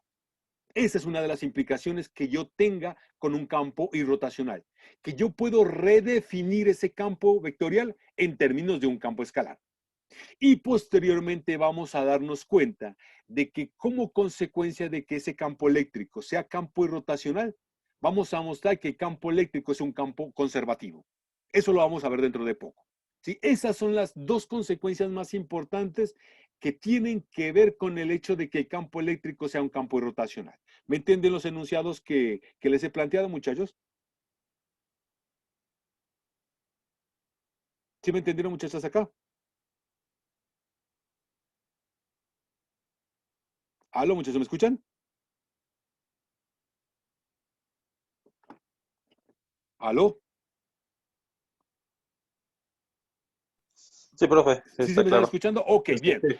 Otra cosa interesante de ese resultado es el hecho de que dado que el campo eléctrico es un campo rotacional, ¿sí? Eso tiene me da a entender que el campo eléctrico es un campo central. ¿Sí? ¿Qué significa que sea un campo central? Miren, piensen en el caso de una carga puntual. ¿Qué característica tienen las líneas de campo de una carga puntual? Ustedes recuerdan ustedes conocen, ustedes muy bien saben de su curso de electromagnetismo que yo puedo representar pictóricamente los campos eléctricos a partir de líneas de campo, ¿no? Muy bien, entonces pensando en el hecho de líneas de campo, quiero que me digan entonces qué característica tienen esas líneas de campo. Si ustedes piensan en en una carga puntual. Vectores radiales que entran o Muy salen. bien, son líneas radiales, si me hago entender. O sea, el campo eléctrico en este caso tiene la característica, en el caso de una carga puntual, tiene la característica de ser líneas radiales. ¿Sí me hago entender? Muy bien, entonces eso es lo que yo interpreto afirmando de que el campo eléctrico tiene la característica de ser un campo central. ¿Sí? Eso de que el campo eléctrico sea rotacional, lo único que me da a entender es que a mí no me importa la forma funcional del campo. Si me hago entender, no me interesa, en términos de la distancia radial, no me interesa si el campo eléctrico tiene las características de ser de 1 sobre r cuadrado, 1 sobre r cubo. A mí lo que me interesa es que el campo tenga esa característica de ser central. Es por eso entonces que el campo eléctrico se caracteriza porque su rotor vale cero. ¿Sí? Y entonces aquí viene el cuarto problema que quiero que ustedes hagan. Consideren un campo central de esta forma. Miren, este campo central. Este es un campo mucho más general que lo que tiene que ver con el campo eléctrico. ¿Sí? Entonces quiero que demuestren eso, que este campo eléctrico es conservativo. ¿Qué significa que sea conservativo? Que el rotor de ese campo les da cero. ¿sí? Esta f de rho, f de x, se interpreta como una densidad volumétrica de la fuente del campo, ¿sí? Entonces, quiero que demuestren esto. Quiero que muestren que partiendo de esta definición de campo M, quiero que demuestren que el rotor de ese campo me da 0. ¿Sí? Y otra cosa que quiero que prueben es esto, que la divergencia de M va a ser proporcional a f de x solamente si n es igual a 2. Entonces, eso es lo que quiero que hagan. ¿Sí? Y para probar eso, entonces quiero que usen este resultado que está acá. ¿Listo, muchachos? ¿Está entendido el cuarto problema que quiero que hagan en el taller? Cualquier duda, cualquier inquietud que tengan, por favor, pueden preguntarla sin ningún problema.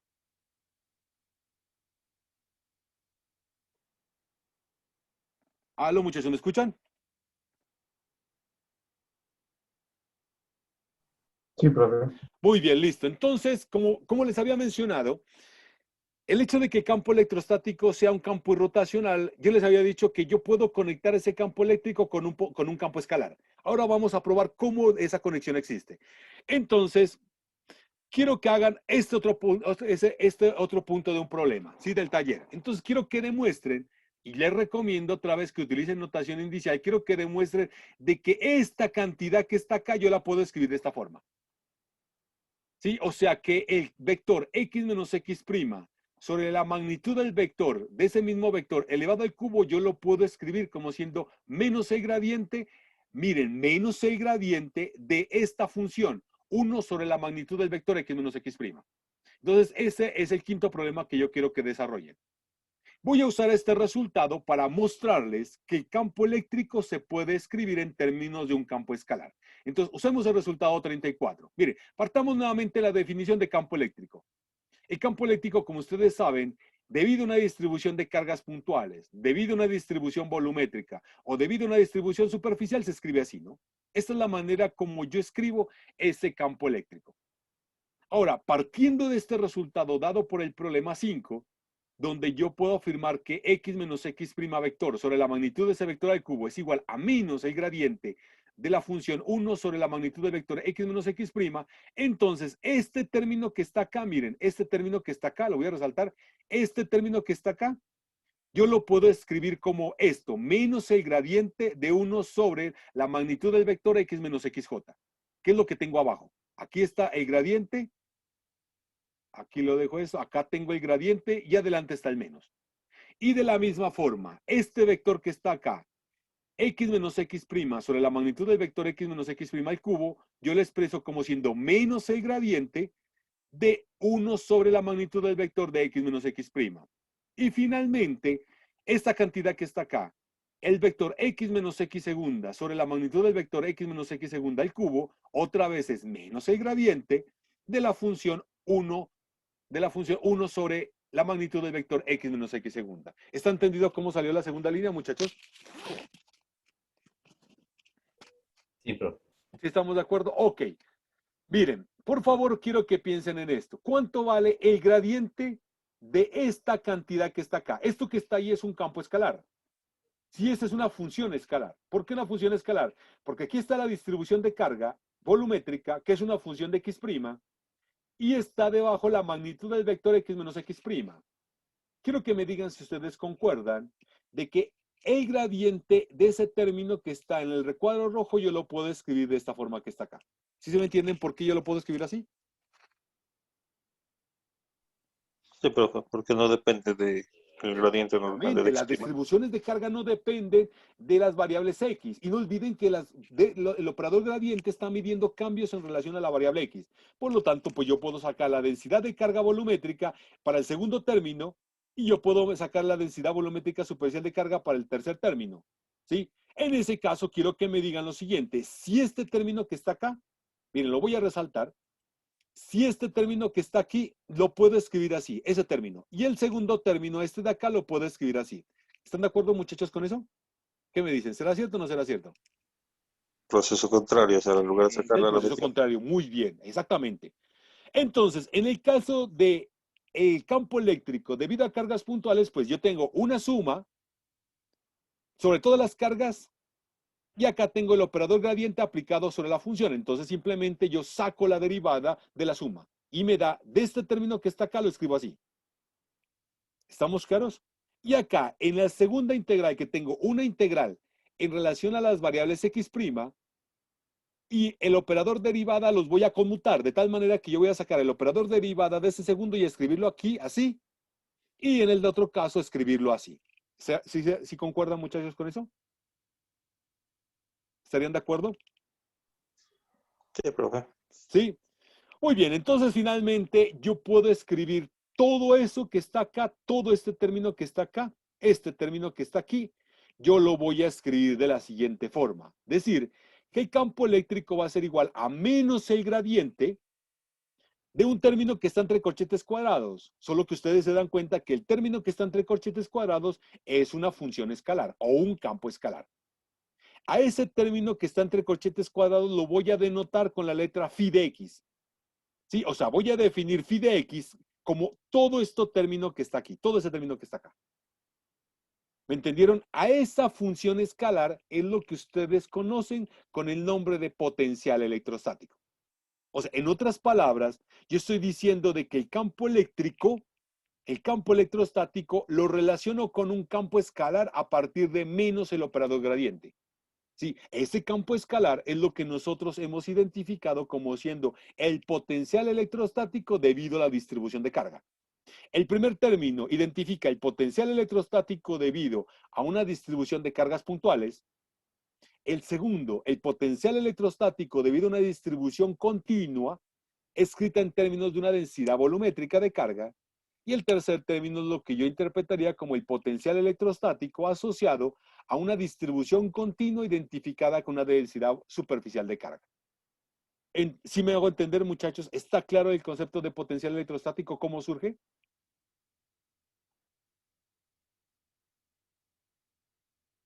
¿Sí se ha entendido? Juan Felipe, Julio, Larry, Lorena, ¿sí me entienden? William, ¿están de acuerdo con eso? Sí, señor, de acuerdo. Ok, muy bien, listo. Pero hay una cosa que es bastante curiosa de esa conexión que existe entre el campo eléctrico y el potencial. Miren, dense en cuenta que esa conexión se da a partir del operador derivada, ¿no? ¿Sí? ¿Qué significa que ese campo eléctrico y ese potencial se definan a partir de un operador de derivada? Pues eso tiene que ver con el hecho de que si yo cambio el potencial y defino un nuevo potencial como siendo igual al anterior potencial más una constante arbitraria, des en cuenta de que el campo eléctrico que me da el potencial inicial y el nuevo potencial va a ser el mismo. Miren, simplemente observen. Si yo defino como E', como el campo eléctrico asociado al potencial phi', y phi' es phi de x más a, como lo tendría aquí, y a es una constante, pues des en cuenta de que menos el gradiente de lo que está entre corchetes cuadrados, pues simplemente va a ser igual a menos el gradiente de phi. Y menos el gradiente de phi, pues es lo que hemos llamado el campo eléctrico. En otras palabras, la transformación que está descrita por la ecuación 37, ¿sí? Me dice que el campo eléctrico es el mismo, pero el potencial electrostático no. ¿Por qué el potencial electrostático no es único? Porque al potencial electrostático siempre le puedo adicionar una constante arbitraria y eso nunca me va a afectar el valor del campo eléctrico. ¿Sí me hago entender? Esa transformación 37 es lo que nosotros conocemos con el nombre de la recalibración del potencial, ¿sí? O también conocida con el nombre de una transformación de Gauss asociada al potencial electrostático. O sea, entonces, como moraleja de este resultado, quiero que tengan en cuenta, el potencial electrostático no es único. ¿En qué sentido no es único? Yo puedo adicionar al potencial electrostático cualquier constante arbitraria. Más aún así, eso no me va a afectar el valor del campo eléctrico. El campo eléctrico siempre va a seguir siendo el mismo, a pesar de que yo cambie el valor del potencial electrostático. ¿Entendido, muchachos, el concepto de recalibración del potencial? Profe, ¿a Cuéntenme, qué se escucho. refiere con esa, qué se refiere con esa constante? O sea, Esa ¿qué quiere? constante es lo que usted conoce con el nombre de un potencial de referencia.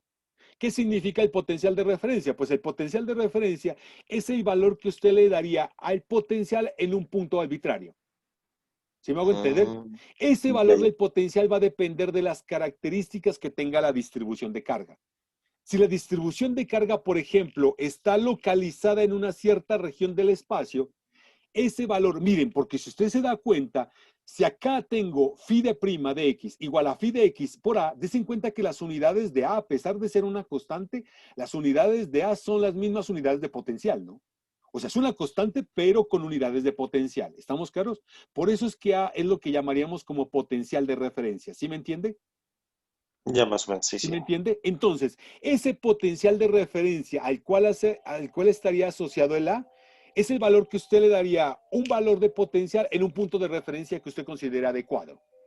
Por ejemplo, ahora lo vamos a ver dentro de poco. En el caso de que usted tenga una distribución de carga localizada, ¿sí? O sea, ¿qué significa una distribución de carga localizada? Significa que usted tiene la carga distribuida en una región del espacio. Esa es una distribución de carga localizada. ¿Sí? Entonces, usted puede asumir que para esa distribución de carga localizada puede tomar como potencial de referencia igual a 0 en el infinito. ¿Qué significa el infinito? Que usted esté considerando un punto muy distante de la distribución de carga. ¿Sí? Ese es un potencial de referencia bien adecuado. Ahora vamos a darnos cuenta por qué es apropiado escoger como potencial de referencia igual a 0 el infinito y sobre todo cuando la distribución de carga es localizada. Pero va a cambiar cuando la distribución de carga ya no esté localizada. Por ejemplo, yo hace poco les mencionaba sobre un plano infinito. ¿Sí se dan cuenta? ¿Sí? En ese caso, usted ya no podría tomar el valor de 0, ¿sí?, en el infinito para el potencial de esa distribución de carga. ¿Por qué? Porque no importa qué tanto se aleje de esa distribución de carga infinita, usted siempre la va a seguir visualizando. Lo cual no ocurre, por ejemplo, que con una distribución de carga localizada. Imagínense, voy a hacer un pequeño dibujito aquí.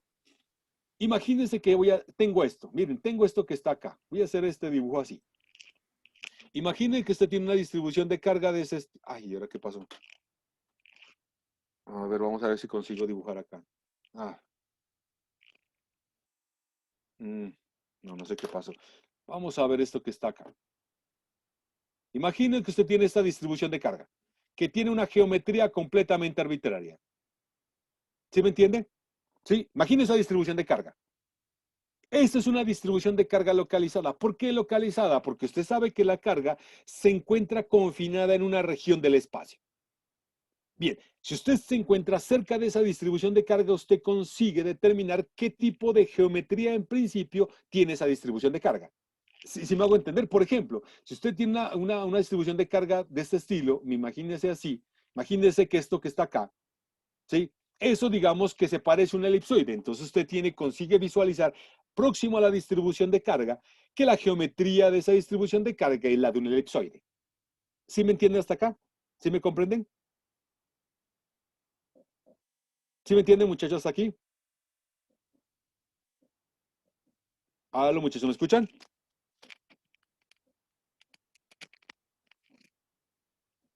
¿Aló? Sí, profe. Sí, bien. Pero entonces, como les digo, ellas son distribuciones de carga localizadas por el hecho de que las cargas se encuentran confinadas en una cierta región del espacio. Pero si usted ahora se aleja de la distribución de carga, a medida que comienza a alejarse, usted como que pierde la noción de la geometría que en principio la distribución de carga tenía. Mas sigue estando localizada en una región del espacio. Solo que a medida que se aleja esa región del espacio, como que aparentemente tiende a ser cada vez más pequeña. ¿Sí? Pero si usted está completamente distante de la distribución de carga, usted ya perdió la noción de qué geometría tenía esa distribución de carga. Y se le va a aparecer a más qué tipo de carga en principio ustedes podrían pensar que tendrían esas distribuciones de carga si ustedes están muy distantes. ¿A qué se Carga les parece? puntual. ¿A qué? Carga puntual. Muy bien. Entonces, esa es la característica de las distribuciones de cargas localizadas, que ocupan una región del espacio, pero si ustedes se alejan mucho de esa distribución de carga, entonces ustedes pueden interpretar que en esas distancias el comportamiento de esa distribución de carga sería a la de una carga puntual. O sea, en otras palabras, si yo tengo esta distribución de carga aquí, por ejemplo, esta que tiene esta geometría todo extraña, yo sé que cerca de la distribución de carga, el campo eléctrico generado podría ser bastante complicado. Pero si ustedes están muy distantes de la distribución de carga, ustedes van a entender de que el campo eléctrico, como esa distribución de carga se va a parecer más a un punto, entonces regiones distantes donde ustedes miran la distribución de carga como un punto, pues ahora podrán entender que en esas regiones el campo eléctrico también sería el equivalente al de una carga puntual. ¿Me entendieron, muchachos, lo que está pasando con esas distribuciones de carga localizadas? ¿Sí me entienden? Ah, los muchachos, ¿me escuchan?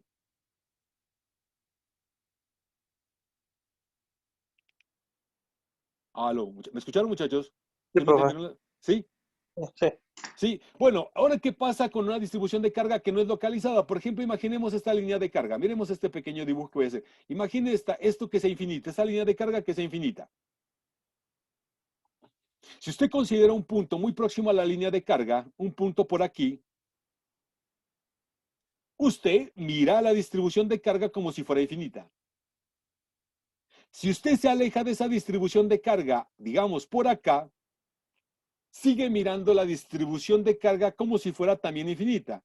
O sea, no importa que tanto se aleje de dicha distribución de carga, siempre va a conseguir visualizar que dicha distribución de carga tiene una configuración infinita. ¿Sí me hago entender? Es por eso que en ellas yo no puedo interpretar como si fueran distribuciones de carga localizadas. O sea, no importa qué tanto me aleje de la distribución de carga, yo nunca podría mirar a ella como si fuera una carga puntual. ¿Me comprendieron, muchachos?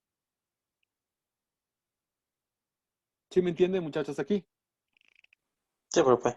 ¿Está claro? ¿Preguntas? No, señor, por ¿No hay ahora. preguntas? Ok, muy bien, listo. Entonces, ya que hemos introducido el concepto de potencial electrostático y también hemos entendido el hecho de que ese potencial electrostático no es único, ahora vamos a introducir otra de las características que tiene el campo eléctrico. Esa característica viene de lo que nosotros conocemos con el nombre de ley de Gauss. ¿Ok? Vamos a ver qué tiene o a qué hace referencia la ley de Gauss. Ok, entonces, por favor, quiero que partan de lo siguiente. Miren, anteriormente habíamos dicho de que el campo eléctrico, miren esta ecuación que está acá, la voy a resaltar con un recuadro. Aquí en esta ecuación he colocado en forma explícita los campos eléctricos, tanto de cargas puntuales, tanto de distribuciones de carga volumétricas o tanto de cargas superficiales, ¿cierto? O sea, el primer término identifica el campo eléctrico de una carga puntual, el segundo, el campo eléctrico de una carga continua volumétrica y el tercero de una carga continua superficial. ¿Entendido? Pero recordando lo que habíamos mencionado en la clase pasada, independiente de la naturaleza de la distribución de carga, a toda distribución de carga yo le puedo asociar una distribución de carga volumétrica. ¿Sí recuerdan eso, muchachos? O sea, si yo tengo una distribución de carga puntual, yo le puedo asociar a esa distribución de carga puntual una densidad de carga volumétrica equivalente. O si yo tengo una carga distribuida en una superficie, yo sé que a esa carga distribuida en una superficie, yo le podría asociar una densidad volumétrica de carga equivalente. O sea, en principio, independiente de qué características tenga la distribución de carga, a todas esas distribuciones de carga yo les podría asociar unas densidades volumétricas de carga equivalente. ¿Entendido, muchachos? ¿Sí recuerdan eso? Sí, señor, de Sí, acuerdo. muy bien. ¿Eso entonces qué implica? Que si a todo sistema yo le puedo asociar una distribución de carga volumétrica equivalente, pues en forma general yo puedo decir que el campo eléctrico de cualquier sistema se podría calcular de esta forma. Campo eléctrico es igual a integrar en el volumen y aquí aparece la densidad volumétrica de carga. Puede ser la densidad volumétrica de carga real o podría ser la densidad volumétrica de carga equivalente. ¿Entendido hasta acá, muchachos, la expresión 38? Sí, Sí, profe. muy bien. Ya mostramos que el campo electrostático es un campo irrotacional. ¿Qué significaba eso? Pues simplemente que el rotor de ese campo eléctrico es igual a cero. ¿Qué es lo que me da a entender esta ecuación? Y como consecuencia de ello, mostramos también de que el campo eléctrico se puede conectar con un potencial escalar. Y eso es lo que me da a entender esta relación. ¿Sí? Hay un teorema, y yo no sé si ustedes revisaron las notas de análisis vectorial que yo les mandé, que se conoce con el nombre del teorema de Helmholtz, que dice lo siguiente, que si yo quiero establecer de manera única un campo vectorial, yo debo conocer asociado a ese campo vectorial tanto su divergencia como su rotacional. ¿Sí? Más unas condiciones adicionales que se conocen con el nombre de condiciones de frontera. Eso lo vamos a ver un poco más adelante. Entonces, en el caso del campo electrostático, ya conocemos qué característica tiene ese campo electrostático en relación al operador rotacional. Sabemos que ese campo electrostático es un campo irrotacional.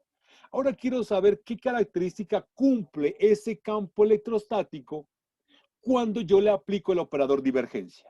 ¿Estamos entendidos? Entonces voy a coger la ecuación 38 y a esa ecuación 38 le voy a aplicar el operador divergencia. Entonces inicialmente me da este resultado que está acá. El operador divergencia del campo electrostático sería igual a 1 sobre 4 pi epsilon sub 0, divergencia de la integral. Aquí es prima, ¿no? Aquí me estoy comiendo, aquí es una variable prima. Aquí es prima. Integral de la densidad volumétrica de carga de x menos x prima sobre la magnitud del vector x menos x prima al cubo. ¿Entendido, muchachos, hasta aquí? Si ustedes recuerdan anteriormente, yo les dije como parte del problema de que esta cantidad vectorial x menos x prima sobre la magnitud del vector x menos x prima al cubo, pues se escribe como menos el gradiente de la función 1 sobre la magnitud del vector x menos x prima. De manera que yo voy a hacer dos cosas en esta expresión que está acá. La primera, voy a sacar el menos, que es obvio, y voy a meter el operador divergencia dentro de la integral. De manera que esto que está acá se escribe de esta forma, que está aquí. ¿Concuerdan con eso, muchachos? ¿Hasta ahí está entendido? Sí, señor, de acuerdo. Muy bien. Ahora sí, miren, yo voy a trabajar con este término que está aquí, con este de aquí. Acá tengo la divergencia de un campo escalar, que es la densidad volumétrica de carga, y un campo vectorial, que es el gradiente de 1 sobre x menos x prima. Para poder calcular esa divergencia, voy a utilizar esta identidad vectorial. Divergencia de f de x es un campo escalar a de x. Esa divergencia va a ser el gradiente de f de x multiplicado escalarmente por el campo vectorial más f multiplicado por la divergencia del campo vectorial. Ese resultado entonces lo voy a utilizar en la ecuación de arriba y llego a estos dos términos. Llego a este término. ¿Están de acuerdo que solamente llegaría a este término? Si yo aplico esa identidad vectorial en la ecuación de arriba, ¿será que solamente llegaría a este término? Ah, perdón, a este término que está acá, muchachos. A este de acá. ¿Estarían de acuerdo con eso? Sí, porque la divergencia de f de x Exactamente. La divergencia mide cambios en relación a la variable x y la densidad volumétrica de carga depende de la variable x'. Entonces, este primer término es el que se me anula en ese caso. Bien, aquí yo tengo, miren lo que tendría. Tengo la divergencia del gradiente de la función escalar 1 sobre x menos x'. Y si ustedes recuerdan la definición del laplaciano, eso representa la divergencia del gradiente, sería el laplaciano de 1 sobre la magnitud del vector x menos x'. Entonces, como sexto problema del taller, quiero que demuestren esto que está aquí, que la divergencia de 1 sobre la magnitud del vector x menos x' es igual a menos 4pi delta de Dirac de x menos x'. Eso quiero que lo demuestren como el sexto punto del taller. Utilizando ese resultado de ese punto, entonces llegamos a lo siguiente. Divergencia del campo eléctrico es igual a menos 1 sobre 4 pi epsilon sub 0 integral en el volumen de la densidad volumétrica de carga multiplicado por la divergencia de 1 sobre x menos x'. Y eso sabemos que es menos 4pi de 3x menos x'. Bien, yo puedo cancelar ¿qué? ¿Qué puedo cancelar? Pues fácilmente se dan cuenta que puedo cancelar este 4pi con este 4pi. Este menos y este menos me da más, de manera que esto es 1 sobre epsilon sub 0, integral en el volumen, aquí es prima, tengo que cambiar eso, densidad volumétrica de carga por d3x'. Y si ustedes utilizan las propiedades de las deltas de Dirac, esta integral que está acá se reduce a esto que está acá. ¿Sí? O sea, en otras palabras, llegamos a la conclusión de que la divergencia del campo eléctrico es igual a 1 sobre epsilon sub 0 por la densidad volumétrica de carga que genera dicho campo eléctrico. La ecuación 41 es lo que se conoce como la forma diferencial de la ley de Gauss.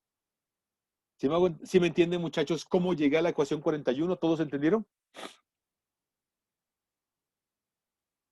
Sí, señor, de acuerdo. ¿Sí estamos claros, de acuerdo?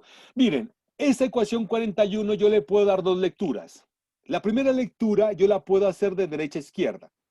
Esa lectura entonces me dice lo siguiente, que si yo conozco la distribución de carga en un punto X, entonces yo podría calcular el campo eléctrico en ese punto. Lo que tendría que hacer es resolver una ecuación diferencial en derivadas parciales de primer orden. Esa es la primera lectura que yo le haría a la ley de Gauss en forma diferencial. Pero la otra lectura que yo le podría hacer es de izquierda a derecha. Esa lectura dice lo siguiente, que si yo conozco el campo eléctrico en un cierto punto X, yo podría calcular la distribución de carga en dicho punto. Sí, o sea, yo puedo aquí despejar la densidad de carga volumétrica en X y escribirla simplemente como epsilon, la divergencia del campo eléctrico, porque en principio ustedes parten del hecho de que ya conocen cuánto valdría el campo eléctrico. ¿Ok? Esa es la manera como ustedes conocen una manera alternativa de la ley de Gauss en forma diferencial. Solamente que la ley de Gauss también tiene una forma integral. ¿Sí? Y esa versión de la ley de Gauss en forma integral pues simplemente consiste en lo siguiente. Miren este dibujo que tengo acá. Acá tengo la distribución de carga. Este término que está acá es la distribución de carga que me genera el campo eléctrico. Lo que voy a hacer es simple. Voy a coger a esa distribución de carga y la voy a encerrar con una superficie. Esa superficie la voy a denotar como siendo S. ¿Sí me hago entender? Entonces cojo la distribución de carga, la encierro con una superficie S y esa superficie S me va a generar un volumen. O sea, si yo tengo una superficie cerrada, ustedes saben que esa superficie cerrada terminará siendo la frontera de un cierto volumen. Entonces la distribución de carga está dentro de ese volumen que encierra dicha superficie. ¿Cómo yo lo voy a entender eso en forma matemática? Pues simplemente lo voy a entender diciendo lo siguiente. Voy a coger la ley de Gauss y voy a integrar la ley de Gauss en el volumen generado por la superficie, ¿sí?, asociada a S. ¿Sí me hago entender? Entonces voy a integrar la ley de Gauss en el volumen generado por la superficie S. Y eso es lo que dice esta ecuación que está acá. ¿Sí me entendieron, muchachos, este resultado que está acá? Este resultado, ¿cómo fue que yo lo obtuve? A partir de la ley de Gauss. ¿Sí está entendido? Sí, señor, de acuerdo. Muy bien. Miren, no olviden que yo estoy diciendo que D es el volumen generado por la superficie S que encierra toda la distribución de carga. O sea, ese volumen es mucho mayor que el volumen asociado a la distribución de carga. Miren, por el teorema de Gauss, yo puedo transformar la integral de volumen que implica la divergencia del campo eléctrico en una integral de superficie. Entonces el teorema de Gauss me dice lo siguiente, que la integral en el volumen de la divergencia del campo eléctrico, yo lo puedo escribir como siendo la integral a través de la superficie cerrada, si S, del producto escalar del campo eléctrico con el diferencial de área. Eso es lo que me dice el teorema de Gauss. No olviden que S es la superficie que limita el volumen B. Por eso es que esta integral, este símbolo de integral que tengo acá representa una integral cerrada de superficie. Este término que aparece acá a la derecha, este término que aparece a la derecha, esto que está aquí a la derecha, es lo que nosotros interpretamos como siendo el flujo del campo eléctrico a través de la superficie cerrada S. ¿Sí? Ese flujo de campo eléctrico estaría midiendo el número de líneas de campo que están atravesando la superficie. ¿Estamos entendidos? Eso es lo que irá a entender ese flujo eléctrico. Bien, entonces ya hemos escrito el lado izquierdo de la ley de Gauss. El lado izquierdo de la ley de Gauss dice que la integral en el volumen de la divergencia del campo eléctrico es igual al flujo del campo eléctrico a través de la superficie S que encierra el volumen. Bien, ¿qué pasa con el lado derecho? Miren el lado derecho ahora. El lado derecho es lo que yo interpretaré como siendo la carga encerrada por dicha superficie. Si me hago entender, miren, en principio, esta integral mide o está medida a lo largo en términos de todo el volumen que encierra la superficie S. Si me hago entender, yo tengo la superficie que encierra ese volumen, ¿sí? Y esa superficie tiene un volumen que contiene el volumen asociado a la distribución de carga. Pregunta para ustedes. De todo el volumen que estoy considerando para la superficie S, ¿dónde está metida la distribución de carga? ¿Esa distribución de carga involucra todo ese volumen o solamente una fracción de ese volumen? ¿Qué me dicen, muchachos? ¿Aló, muchachos? ¿Me escuchan? Yo pensaría que debido a la integral debe involucrarlo todo. Todo el O volumen. sea, en principio es verdad. En principio la integral, así como yo partí de aquí, involucraría todo el volumen. todo el volumen encerrado por la superficie S. Solo que ustedes tienen que recordar que la densidad de carga solamente existe en el volumen donde está la distribución de carga. ¿Cuánto valdría la densidad de carga, por ejemplo, en este punto que tengo aquí? En este punto que estoy encerrando con ese recuadro. ¿Cuánto valdría la densidad volumétrica de carga ahí? 0. Muy bien, vale 0. Eso significa que a pesar de que la integral que ustedes tienen aquí está considerando todo el volumen generado por la superficie, ustedes pueden restringir ese volumen solamente a aquel volumen que contiene la densidad volumétrica de carga. ¿Sí estamos entendidos? Sí, pero inicialmente van a tener que partir del volumen generado por la superficie. Más aún así pueden restringirlo a aquella región donde tengo carga. Porque yo sé que fuera de la región donde tengo carga, la densidad volumétrica de carga vale 0. ¿Entendido, muchachos, hasta acá? ¿Sí me entendieron? Sí, profe. Muy bien, entonces, ¿cómo queda traducida la ley de Gauss? Que inicialmente estaba escrita en forma integral, ¿cómo se escribe? Así, miren, esto es lo que ustedes conocen como la ley de Gauss en forma integral. Entonces, ¿qué dice la ley de Gauss en forma integral? Dice que el flujo del campo eléctrico a través de una superficie cerrada es proporcional a la carga eléctrica encerrada por dicha superficie. Si me hago entender, esa es una manera alternativa de la ley de Gauss y que yo utilizo para poder calcular campos eléctricos. ¿Sí? ¿Cuándo yo utilizo esa versión para calcular campos eléctricos? Pues simplemente cuando la distribución de carga que ustedes estén considerando tiene una cierta simetría. ¿Entendido hasta acá, muchachos? Sí, profe. Sí, y para finalizar solamente quiero mencionar lo siguiente. Miren esto que está acá. Acá tengo una carga puntual. Ustedes muy bien saben que si yo tengo una carga puntual positiva, las líneas de carga son radiales, ¿no? Eso es lo que está representando en las flechas.